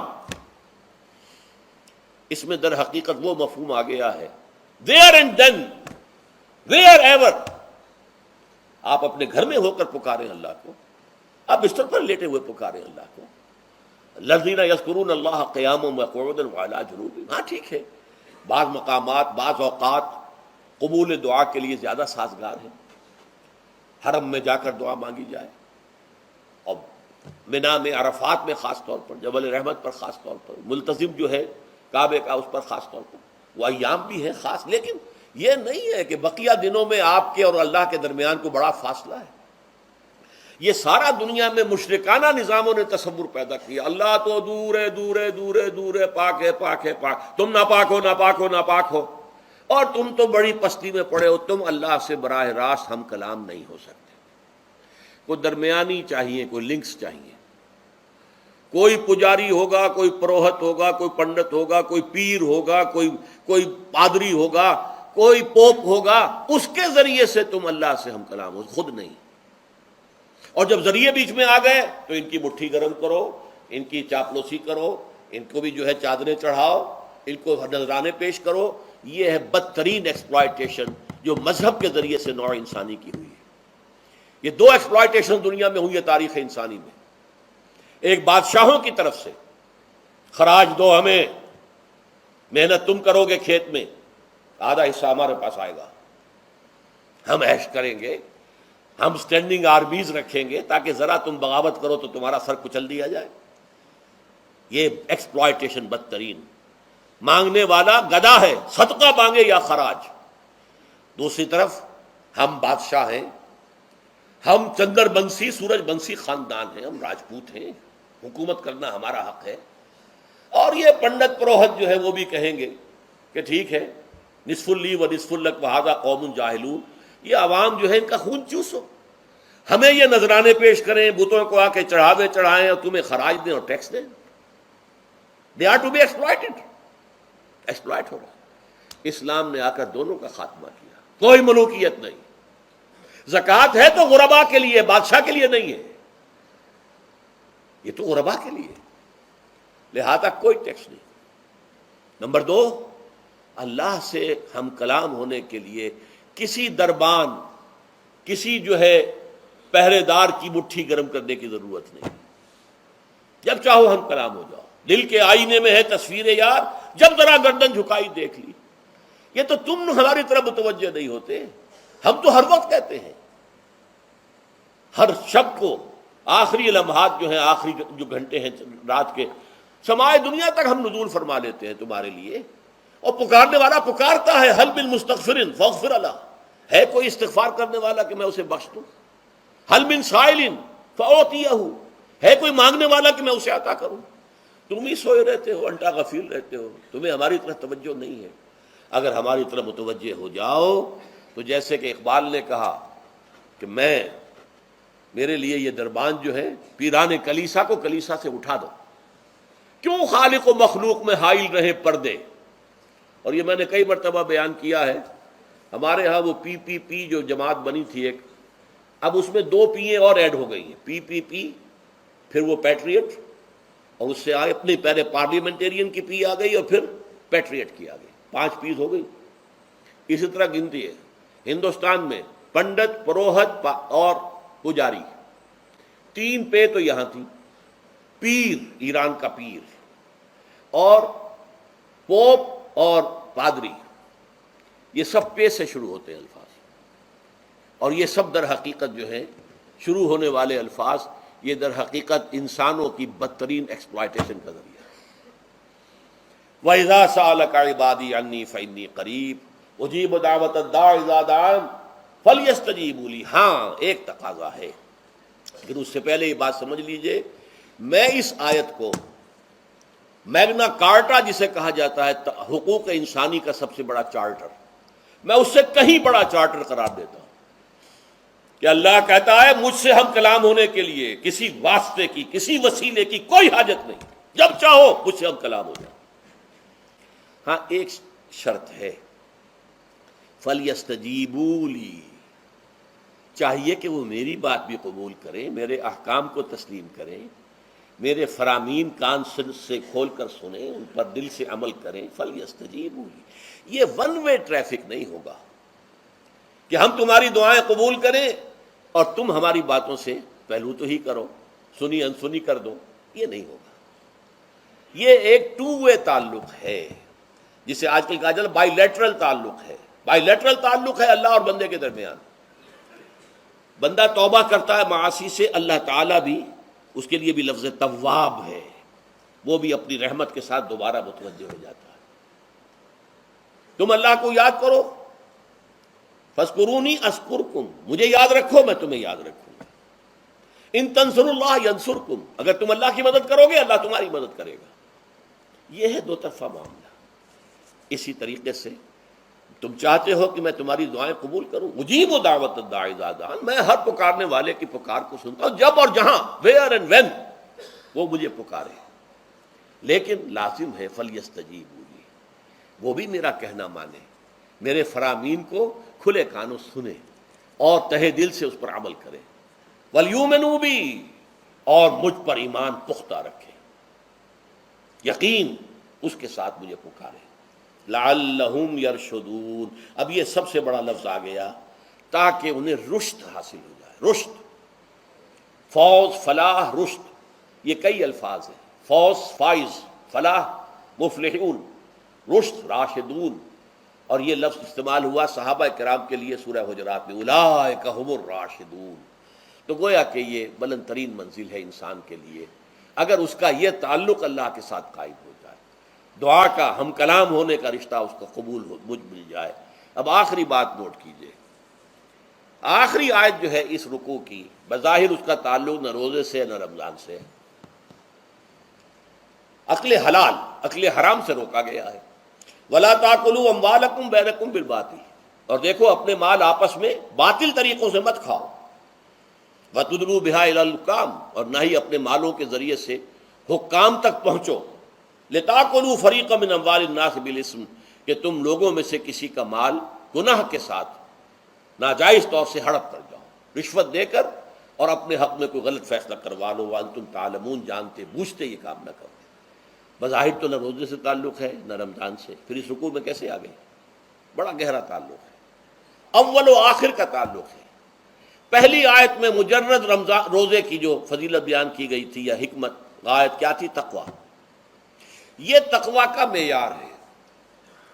تقویٰ جو ہے ظواہر کی بنیاد پر نہیں ہے، اگرچہ ظاہر بات ہے کہ ظواہر بھی دین کا حصہ ہے۔ حضور کی سی وضع قطع اختیار کرنا یقیناً ایک نیکی کا کام ہے، ہر چیز میں حضور کے نقش قدم پر چلنا، لیکن یہ ظواہر پر نہیں ہے طبقہ۔ تقویٰ دل میں ہو، التقویٰ ہا ہونا، التقویٰ ہا ہونا، التقویٰ ہا، 3 مرتبہ حضور نے اپنے سینہ مبارک اور قلب مبارک کی طرف اشارہ کر کے فرمایا تقویٰ یہاں ہوتا ہے، تقویٰ یہاں، جب یہاں ہوگا تو پورے وجود میں سرایت کر جائے گا۔ لیکن اس میں اہم ترین بات کیا ہے؟ عقل حلال، جو مشکل ترین کام ہے، حرام کا لقمہ نہ آئے، ورنہ جیسے کہ کہا گیا ہے دعا کے بہترین مقام پر پہنچ گئے ہو، حرم کعبہ کے ملتزم کے ساتھ چمٹے ہوئے ہو اور دعائیں کر رہے ہو، اب اس سے زیادہ دعا کی قبولیت کا کون سا وقت ہوگا؟ یا آپ کھڑے ہو گئے جبل رحمت کے اوپر سب سے اونچے مقام پر جا کر، اور آپ نے 2 گھنٹے سے ہاتھ اٹھائے ہوئے ہیں، اللہ اے اللہ یا رب یا رب، لیکن حضور نے فرمایا کہ ایسے بہت سے لوگ ہیں، رجل یطیل السفر اشقص اغبرا، ایک شخص ہے سفر کی وجہ سے بہت لمبا سفر کر کے دربادہ تھکا بازا ہے، اور اس کا وہ احرام جو ہے وہ بھی میلا کچیلا ہو چکا ہے۔ ظاہر بات ہے آج کی بات نہیں ہو رہی ہے، جبکہ آپ 4 گھنٹے میں تو پہنچ گئے جدہ، اور پھر 2 گھنٹے میں مکہ پہنچ گئے، اور جا کر پھر 2 گھنٹے میں آپ نے جو ہے عمرہ کیا اور بات چھٹی، احرام کھل گیا۔ تو اس میں کہاں وہ احرام میلا ہوگا، اور کہاں آپ کا بیل کچیل ہوگا، اور کہاں آپ کے جسموں سے جو ہے پسینوں کی بو آئے گی؟ نہیں۔ لیکن جو یہ سب کرتے تھے اور پھر کعبے سے ملتزم سے چمٹ کر دعا کرتے تھے، یا رب یا رب، یمد یدہ الی السماء، وہ ہاتھ اٹھاتا ہے آسمان کی طرف، یا رب یا رب، وَأَنَّا يُسْتَجَابُ لِذَلِكَ، اور اس شخص کی دعا کیسے قبول ہو؟ وَمَطْعَمُهُ حَرَامٌ، اس کے پیٹ میں جو غذا پڑی ہوئی ہے وہ حرام سے ہے، مَلْبَسُهُ حَرَامٌ، اس کا لباس جو اس نے پہنا ہوا ہے چاہے وہ احرام ہی ہے وہ حرام کے پیسے سے کمایا گیا تھا، وَغُذِيَ بِالْحَرَام، اور اس کا پورا جسم جو ہے جس غذا سے یہ تن و توش تیار ہوا ہے وہ حرام کی غذا۔ ایسے آدمی کی دعا وہاں پہنچ کر بھی قبول نہیں ہوتی۔ لہذا تقویٰ کا اصل معیار عقل حلال، روزی حلال کی، اگر یہ نہیں ہے تو آپ نے متقیوں کی شکل بنا لی، اور بہت ہی آپ نے اپنے ظاہر کو جو ہے بہت آراستہ پیراستہ کر لیا سنت رسول سے، لیکن اللہ کی نگاہوں میں اس کی کوئی قدر و قیمت نہیں ہوگی جب تک کہ آپ کا رزق حلال کرنا۔ بارک اللہ لی ولکم فی القرآن العظیم ونفعنی وإیاکم بالآیات والذکر الحکیم۔